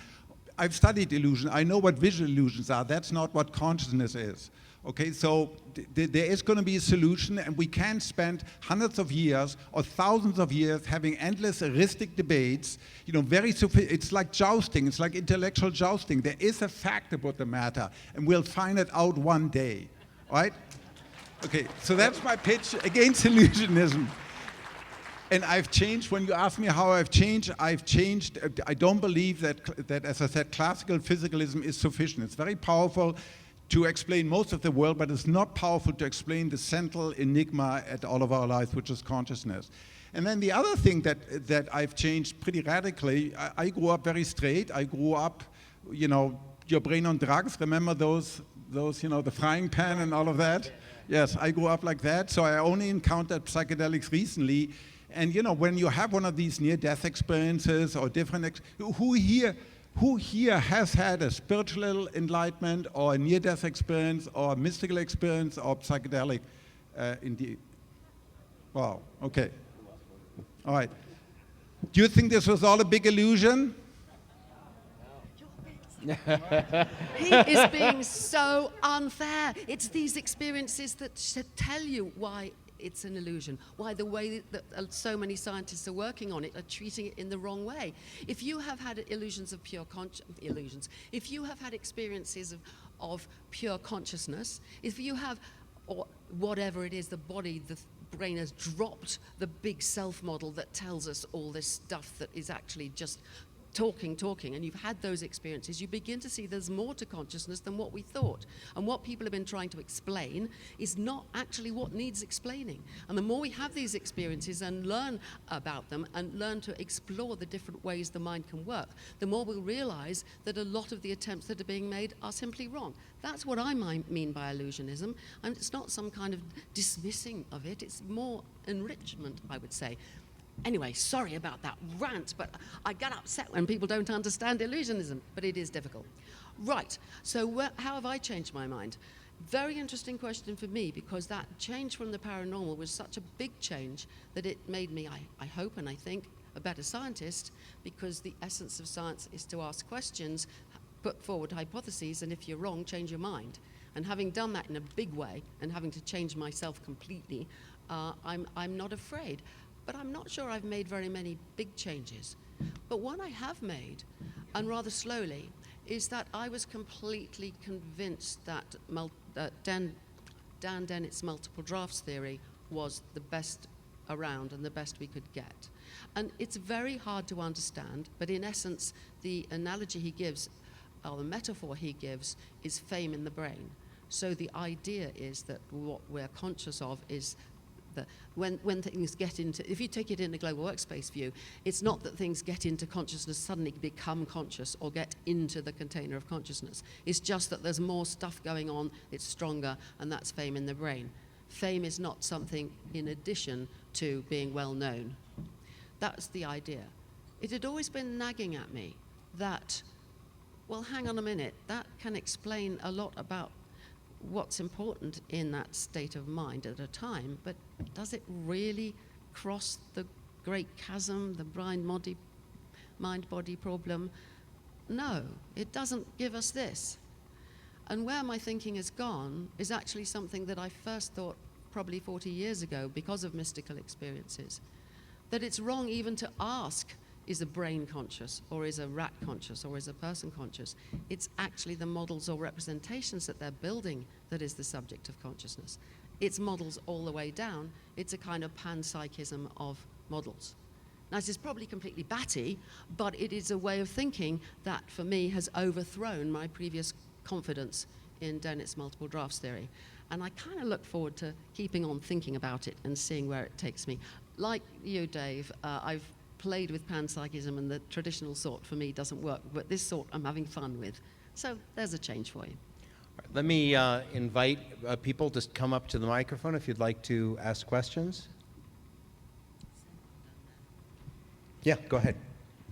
Hi. I feel like there's been not only in science but also pop culture an explosion of wanting to understand consciousness in the last 30 years. And on behalf of all non-scientific people here who are super passionate about the topic, what, if anything, can we do to help?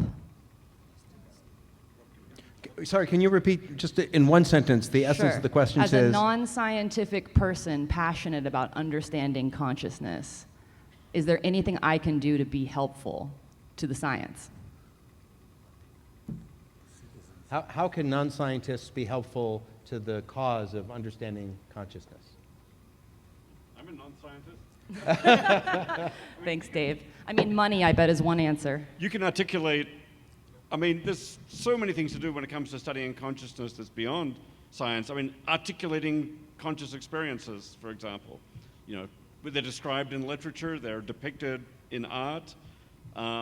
Finding better and better articulations of our conscious experience is sometimes the job of the novelist or of the ordinary thinker. I think, yeah, I mean, I've read books on consciousness just by people trying to articulate the character of conscious experience. That's not doesn't have to be a scientific project.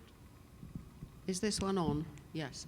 You can also be subjects in experiments, and you can be very special subjects in experiences in experiments if you have particular skills. You can train, for example, in different meditation methods, or you can take psychedelics, or in many ways you can contribute to the research that's going on. Personally, I'm particularly interested in the study of the jhanas, which in meditation traditions are a series of 8 particular altered states of consciousness that are reached through very deep concentration. And when I first heard of this about, I don't know, 30, 40 years ago, I thought, oh, that sounds impossible. I could never do that. You'd have to live in a mountain for ages. But I found a wonderful jhanas teacher, and I can now practice the jhanas and get from one state to another by using this particular very close, precise instructions.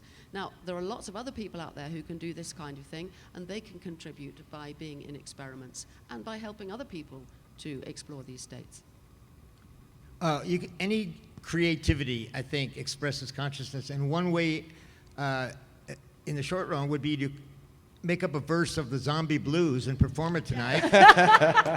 So, unfortunately, Dave, who was the first ringleader, won't be there, but he and I and Pradeep, right, were at the Quantum Mind Conference, was a spin-off of this one in Flagstaff in 1999, and we were in a blues bar drinking beer, and the band was playing George Thorogood's Bad to the Bone blues, and one of us said, could a zombie get the blues? A zombie doesn't have any feelings, it can't enjoy things. Of course it's going to be sad, but sadness is a feeling. So it was a paradox. And immediately we thought, we started laughing how funny it was. And then Dave, almost on the spot, came up with the first line. Do you want to sing it? Yeah, do it now because you can't do it Yes, later. please. I act like you act, I do what you do, but I don't know what it's like to be you. What consciousness is, I still ain't got no clue. I got the zombie blues. Yeah. Thank you so much. Challenge accepted. Next question. Thank you everybody for this nice presentation, and I'm always glad to hear from the pioneers in this field. It's really enjoyable to be here. My question is specifically to Dev, to you in related to the hard problem of consciousness. And I'm kind of assuming in a scale of 1 to 10, the hard problem is still at 10, right? In the scale of 1 to 10, the hard problem of consciousness is still at the level of 10. Yeah. So the question is in Vedantic philosophy, you have, I'm sure you are aware of the unknowability of the Brahman. And is the concept of unknowability or undefinability can be applied to consciousness? The microphone, the speaker is Unknowability. So what do you think about the unknowability of consciousness? Does it apply? Does it make any sense? It's an illusion. I mean, in some sense, consciousness is simultaneously completely knowable. It's the thing we know about perfectly. It confronts us. Here we are. We know, it feels at least as if we entirely know its nature. It's transparent to us. At the same time, it's the most mysterious phenomenon in the universe. How do you make those two phenomena consistent? This is very much part of the mystery of consciousness. I think it's the first line of my first book, actually. The most familiar thing in the universe and the most mysterious. So it's simultaneously perfectly known and unknowable. And I'm sure the Vedanta tradition has insights into this that I could benefit from. Thank you very much, Deb. Yes. Thank you. I'm going to make a fast comment on a perspective that I don't believe is well established in this conference, and I suggest that it is, that expand the framework of anatomy and physiology. So for my framework, consciousness is more than a neuron in a brain phenomena in the present moment of time. Consciousness is a system of conception, birth, life, death, and reincarnation. So it's a systems biology phenomena, and I suggest that that invites a broader perspective of how we look at anatomy and physiology, specifically relating to how we relate to principles of birthing, umbilical cord, womb, and reproduction, because the plausibility, and I work hands-on with people as a body worker in utero traumas. I've worked with trauma, brain-dead people in hospice, for example.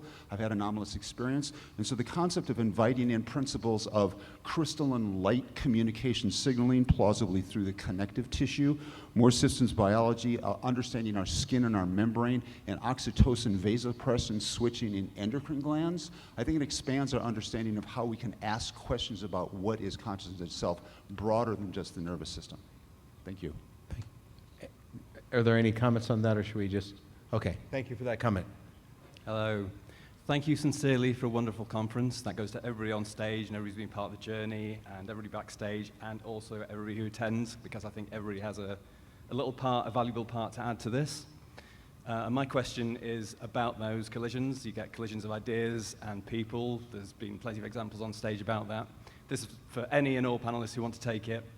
And it's about dream collaborations. If you could collaborate with one person, whether they're here, in the field, outside, anywhere in the world, who would that be and why?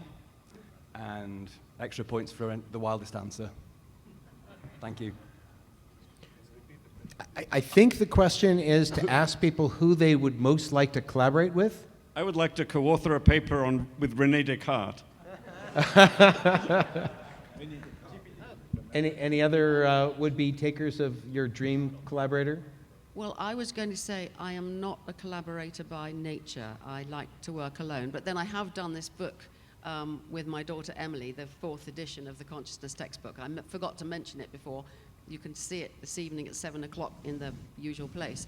But if we're allowed dead people, well, of course, it would have to be William James. So insightful. He had none of the tools we have, and yet I love his book, 1890 Principles of Psychology, is just a wonderful book, and just amazing that he was able to write that way all that long time ago. And you know he was pro-parapsychology. He asked questions about it. He kept wondering about it, and he went, soul theory versus not soul theory. He went round, and that's sort of part of that. Mm-hmm.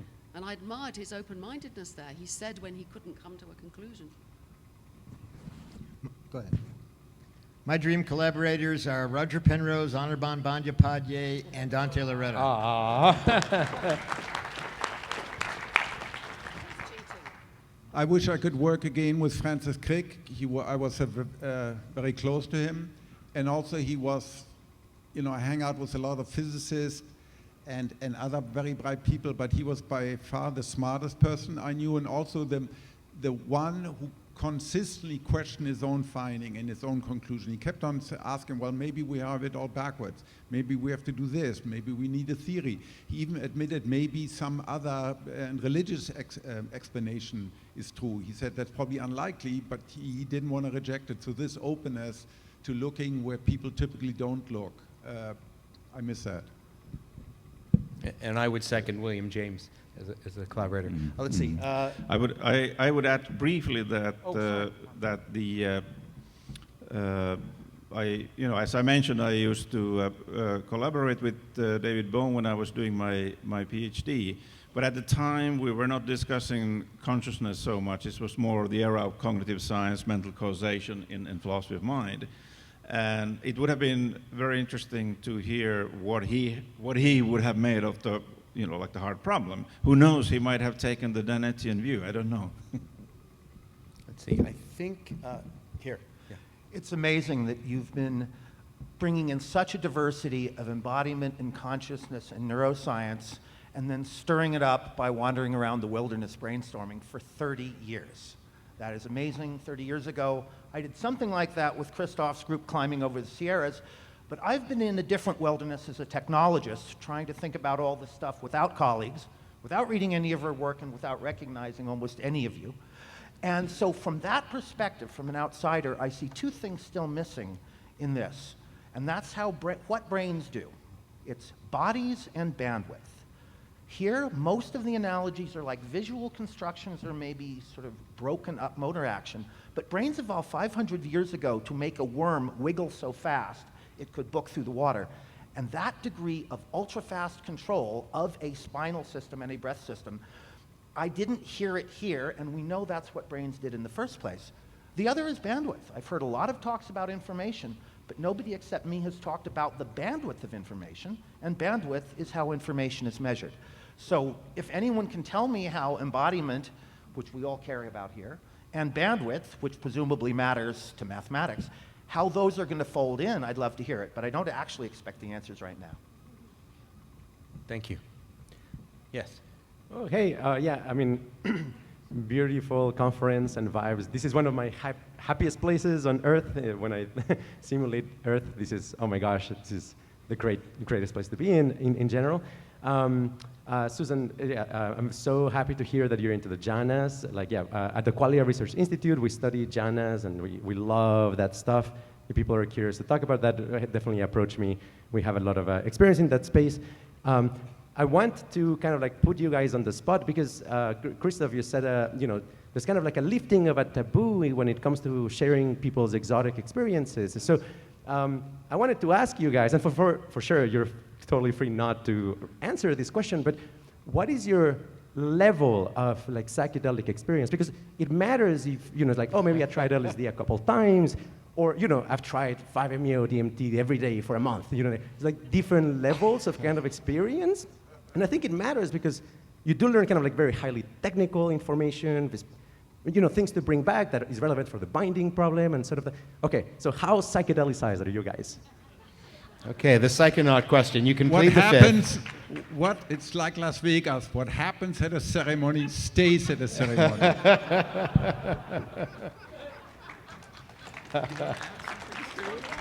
If you're asking how they work, I think they increase the quantum vibrations in microtubules. He's not asking that. He's trying to out everybody. He wants people to admit not only if they've done psychedelics, but to what degree. Yes. Yes. I think it's important to talk about. There are ceremonies that you don't talk about, but this is not a ceremony. This is my life. So I first took LSD and mescaline back in the early 70s as a student. I have found in my life that I would say, with one exception, all my books would never have been written without psychedelics and without cannabis. I grow cannabis myself. I might get put in prison here, and I smoke it a lot. And it is inspiration to me. It's because most of my time I'm straight thinking like this, and then I can swap to a different state of mind at will with a short-acting drug that will test out the ideas in a different way, so it's very valuable to me.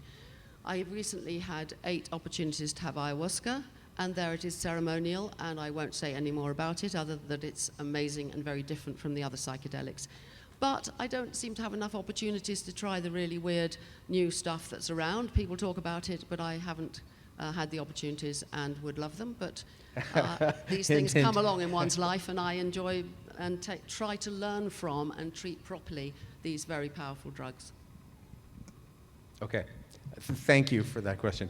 Yeah, yes. the cup of Woodstock is not here anymore. You guys can be more open about this. All right, thank you.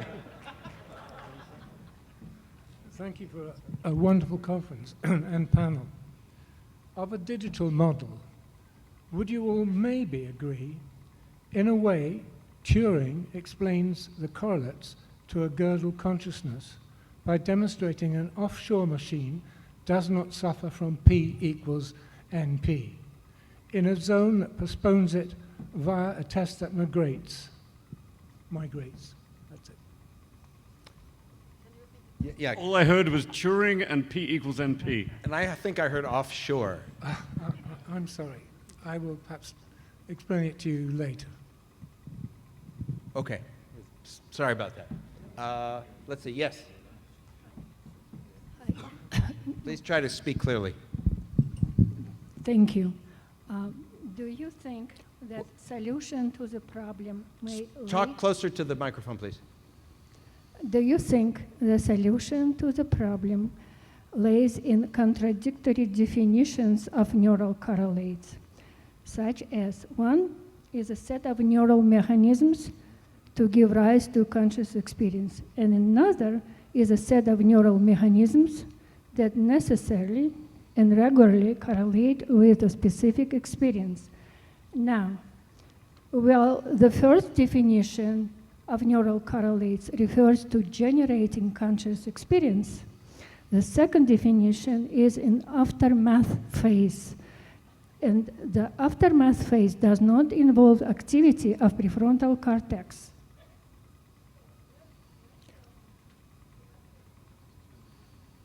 I think we're still having some, I wonder if you could just make it a very succinct question. Are you asking, like, is it a generator of consciousness or a receiver of consciousness?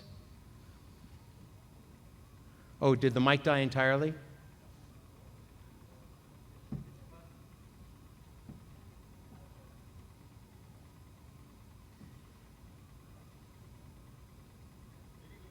Yeah, let's try to get that going, and we'll take the one over here. Okay. Great festival, great conference, and a great way to wrap it up with this particular session. 94 was pivotal, of course, and most of us got to know of it thanks to David's challenge. I remember, Stuart, you telling me once how, you know, the boring lectures, and then up comes this long-haired Australian, you know, flamboyant, and speaks, and he challenges all the audience that you're talking about consciousness, you say you're talking about consciousness, right, but you're not dealing with the real issue of qualia and subjective experience.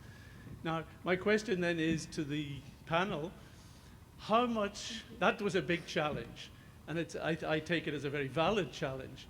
How well are the scientists and philosophers attending these conferences still bearing that challenge in mind? So I can, whoa. So I can tell you, I don't know whether you were here present on Monday, but at least one theory, integrated information theory, is perfectly explicit and lucid about the need not only to explain consciousness per se, but also why each conscious experience feels the way it does. Why does space feel extended? This looks extended. There's a distant relationship, there's up, down, left, right, there's sets and supersets, etc. Why does time flow? Why does red feel different from green, but it's very different from a high C or from a pain? So whatever theories we need, we not only need to explain the fact of consciousness, but why each conscious state feels so distinct differently.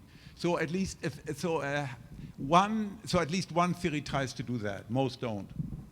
I'm not an enormous fan of IIT, but I think that what Christof said then is exactly right. That is what he's trying to do, and I might be proved wrong and it'll all work out. I think that's exactly right, this business of the difference and how much different, split things up in a different way, and well, you know what I mean. I won't get it, I'll try not to get it wrong. But to go to your question, I've been to several papers where people just don't get it. They think that by making some plan, some scheme, and saying, oh, consciousness is here, they think they've solved the problem, and they absolutely haven't. And that still goes on a lot. But I hope that's not true. I don't think that's true of any of us. I think it's an inevitable problem that you have pinpointed there, and a good question.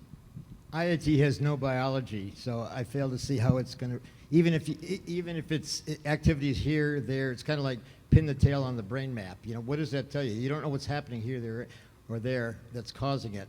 On the other hand, since Orkawar explains the flow of time as a sequence of quantum state reductions, which are irreversible, so time ratchets forward, and it explains how anesthesia works, and it explains entanglement. Entanglement explains spatial temporal binding because things happen in different places and at different times, and yet we see unified objects, and that requires quantum entanglement. So I think Orkawar has way more explanatory power than any of the other theories.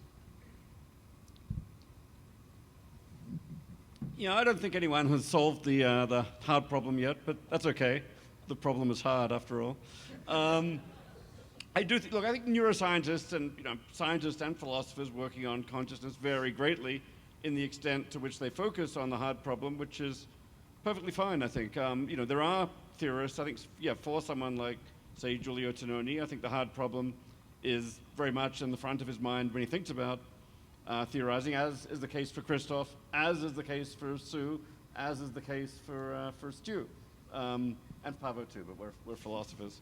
There are a lot, but there are a lot of other scientists of consciousness who just kind of have it in the back of their minds, kind of as a structure, maybe structuring their approach without it being their main focus. And there are also some for whom it's not the main issue at all. It's totally fine to spend your career working on the neural correlates of consciousness without even trying to focus on the hard problem. I mean, there's a lot of different problems to answer. Furthermore, I think it's actually vital. It's been vital to the progress of the field in recent years that we've figured out paradigms for making progress on the science of consciousness without solving the hard problem. If the science had to wait till we solve the hard problem, we'd be waiting a long time for the science. I'm often delighted.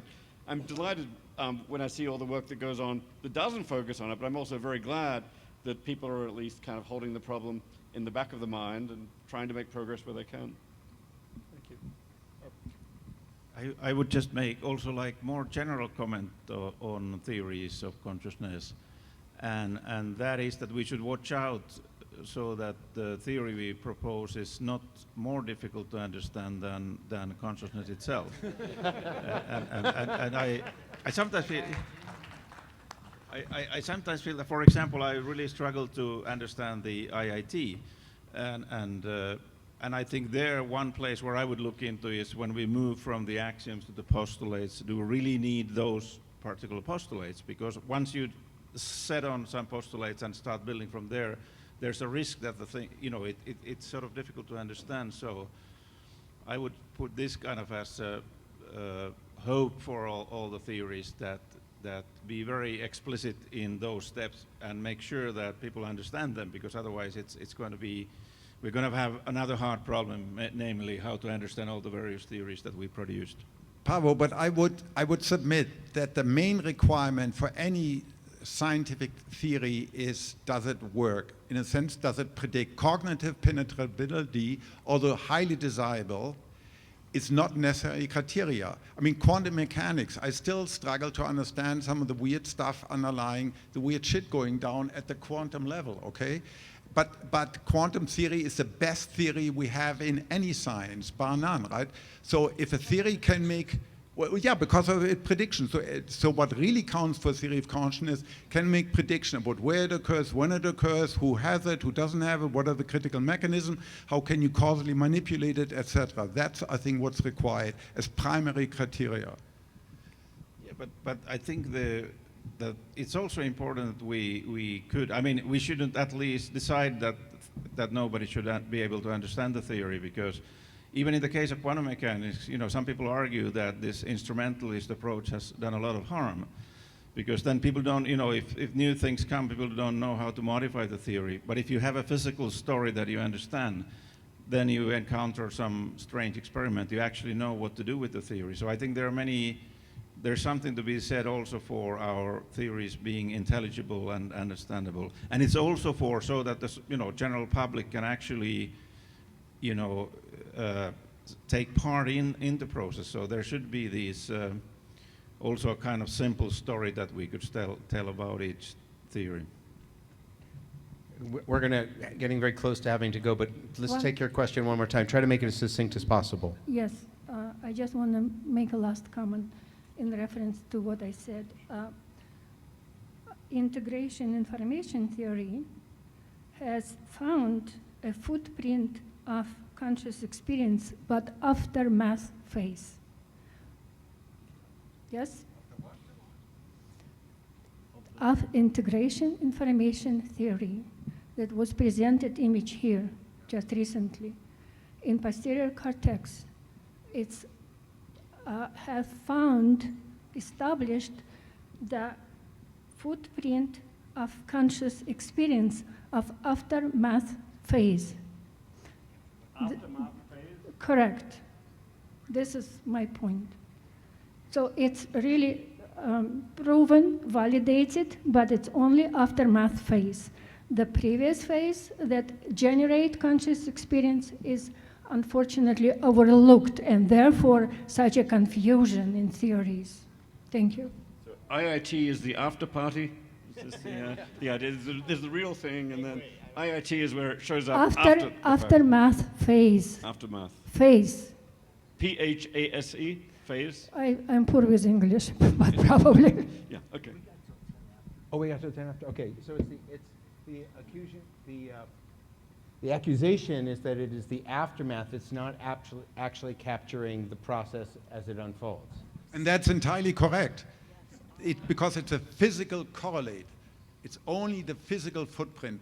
What actually exists is a conscious experience. But that is the physical footprint. Without the physical footprint, there won't be without the substrate, there won't be an experience. Correct. Can I ask Christof, what is the biology? Is it firings? Is it synaptic transmissions? Is it ionic conductions? Is it dendritic potentials, dendritic synchrony, microtubules, quantum? What is the biology causing consciousness wherever you say it happens in IIT? What is it? At this point, well, the true answer is we simply don't know. It's an empirical question. The brain is by far the most complex piece of active matter. We don't even know in a worm that has 302 neurons, right? There's still not a general theory of a worm that has 302 neurons, and we have 100 billion neurons, 14 billion of which are in cortex, right? But IIT says it is whatever levels of granularity, microtubuli or synapse or neurons or clusters of neurons that maximizes the integrated information. So at least it's a perfectly testable proposition. How do you test it at any level? And you test it by manipulating, for example, levels of neurons, or you manipulate at the level of microtubuli or synapse, and then you see how is the consciousness of that animal or that person affected. It is perfectly testable. It may be wrong, but it's perfectly testable. It should always be, whatever the correlate is, the physical correlate is, it's always going to be maximum of integrated information, maximum of space, time, granularity, and possibly even One more quantum point. basis. How do you anesthetize it? How does anesthesia work in IIT?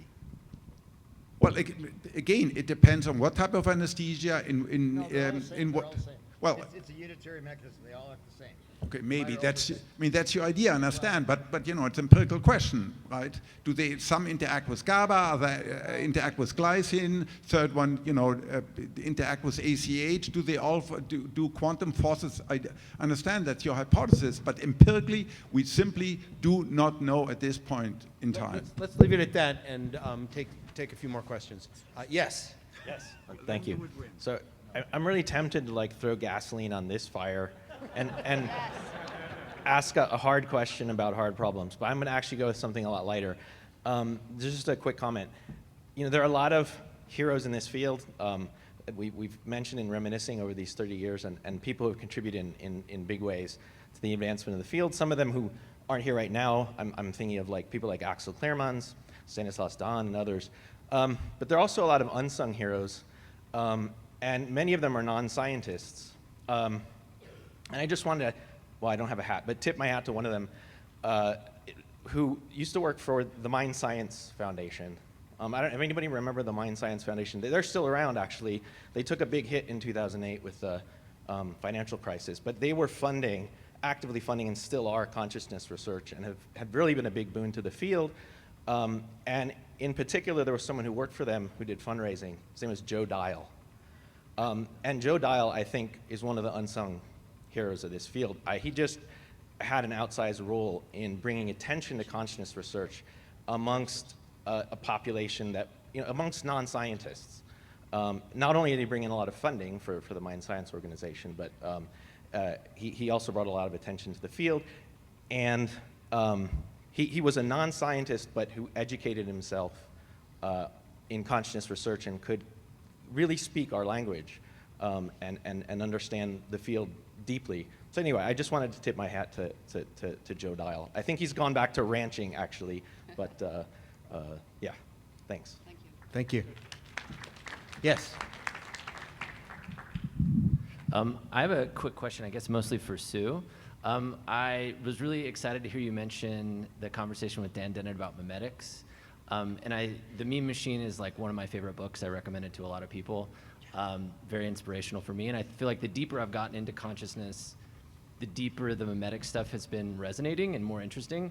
And it's not something I hear a lot about now, kind of at this conference and in other venues.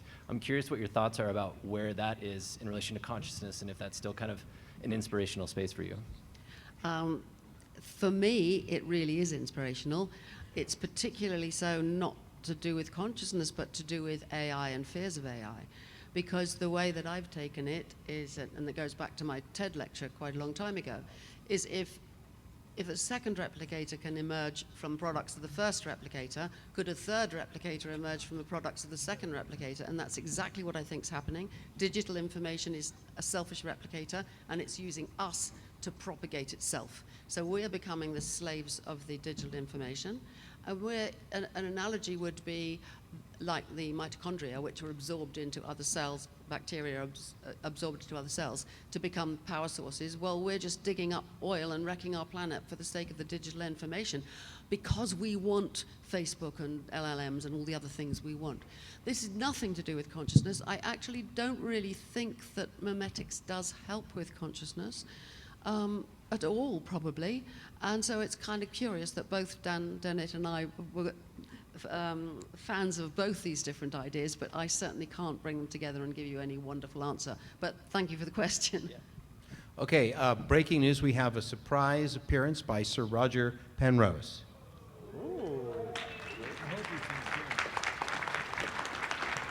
Hello, can you hear me? Yes.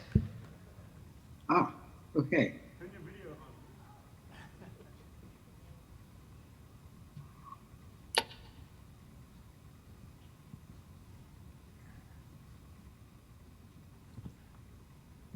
I can't hear anything else. That's all right. Just go ahead and ask your... We're waiting for you, Roger. We see. Can you turn your video on so we can see you? I thought it was on. But we've gone... This is a deja vu here. That's okay. Let's just ask the question. It's fine. Oh, wait a minute. That's got turned off itself.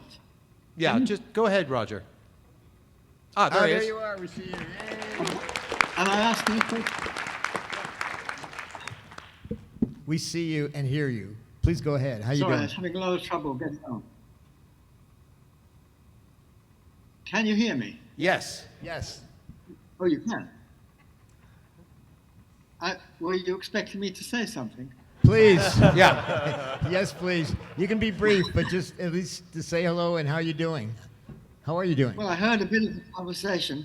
I understood very little of it, I'm afraid. I don't know. Thank you, Roger, for all you've done and for the field. We've been reminiscing, telling stories, going back to the eating rattlesnake on the way to the Grand Canyon, if you remember that, and hiking across the Grand Canyon and everything that's gone on between. And it's been a great time. Are we just reminiscing then? I wasn't sure. No, it was a good time. Yes, I remember. I have a picture of that somewhere. Yes. I've shown that picture many times. But you're looking well. It's good to hear from you. And as you might have, we're looking forward to your talk tomorrow about symmetry. And it should be very relevant given the new findings we have in the world of astrobiology. Well, you have to explain that to me. Yes. I look forward to it. Well, I was having a lot of trouble turning my talk into something about symmetry. But I think I succeeded, so we'll see. Oh, good. I think we had a fortunate misunderstanding because what you wind up saying is spot on in context of recent developments. So thank you for that. Everybody just wanted to say thank you to you and to those of us involved in the conference for 30 years. And you were certainly a pioneer in the field with your books and your writings and your appearances at our conference. Well, the main thing I've been struck by during those 30 years is at least the OCOR scheme has been taken seriously by other people. Right on. Taking seriously doesn't mean they believe it, of course.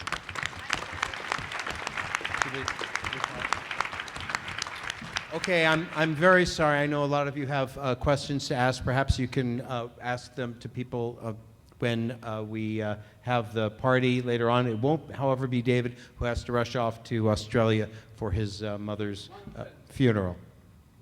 Oh, dear. So, Roger, we'll see you tomorrow for your talk. Looking forward to it. Thank you for chiming in. It's great to see you and for your words and keep up the great work. We'll see you tomorrow. We're signing off here because it's late and people got to go. But you look great, and we'll see you tomorrow, okay? Thank you all for your attention. Yes, yes. Once and then.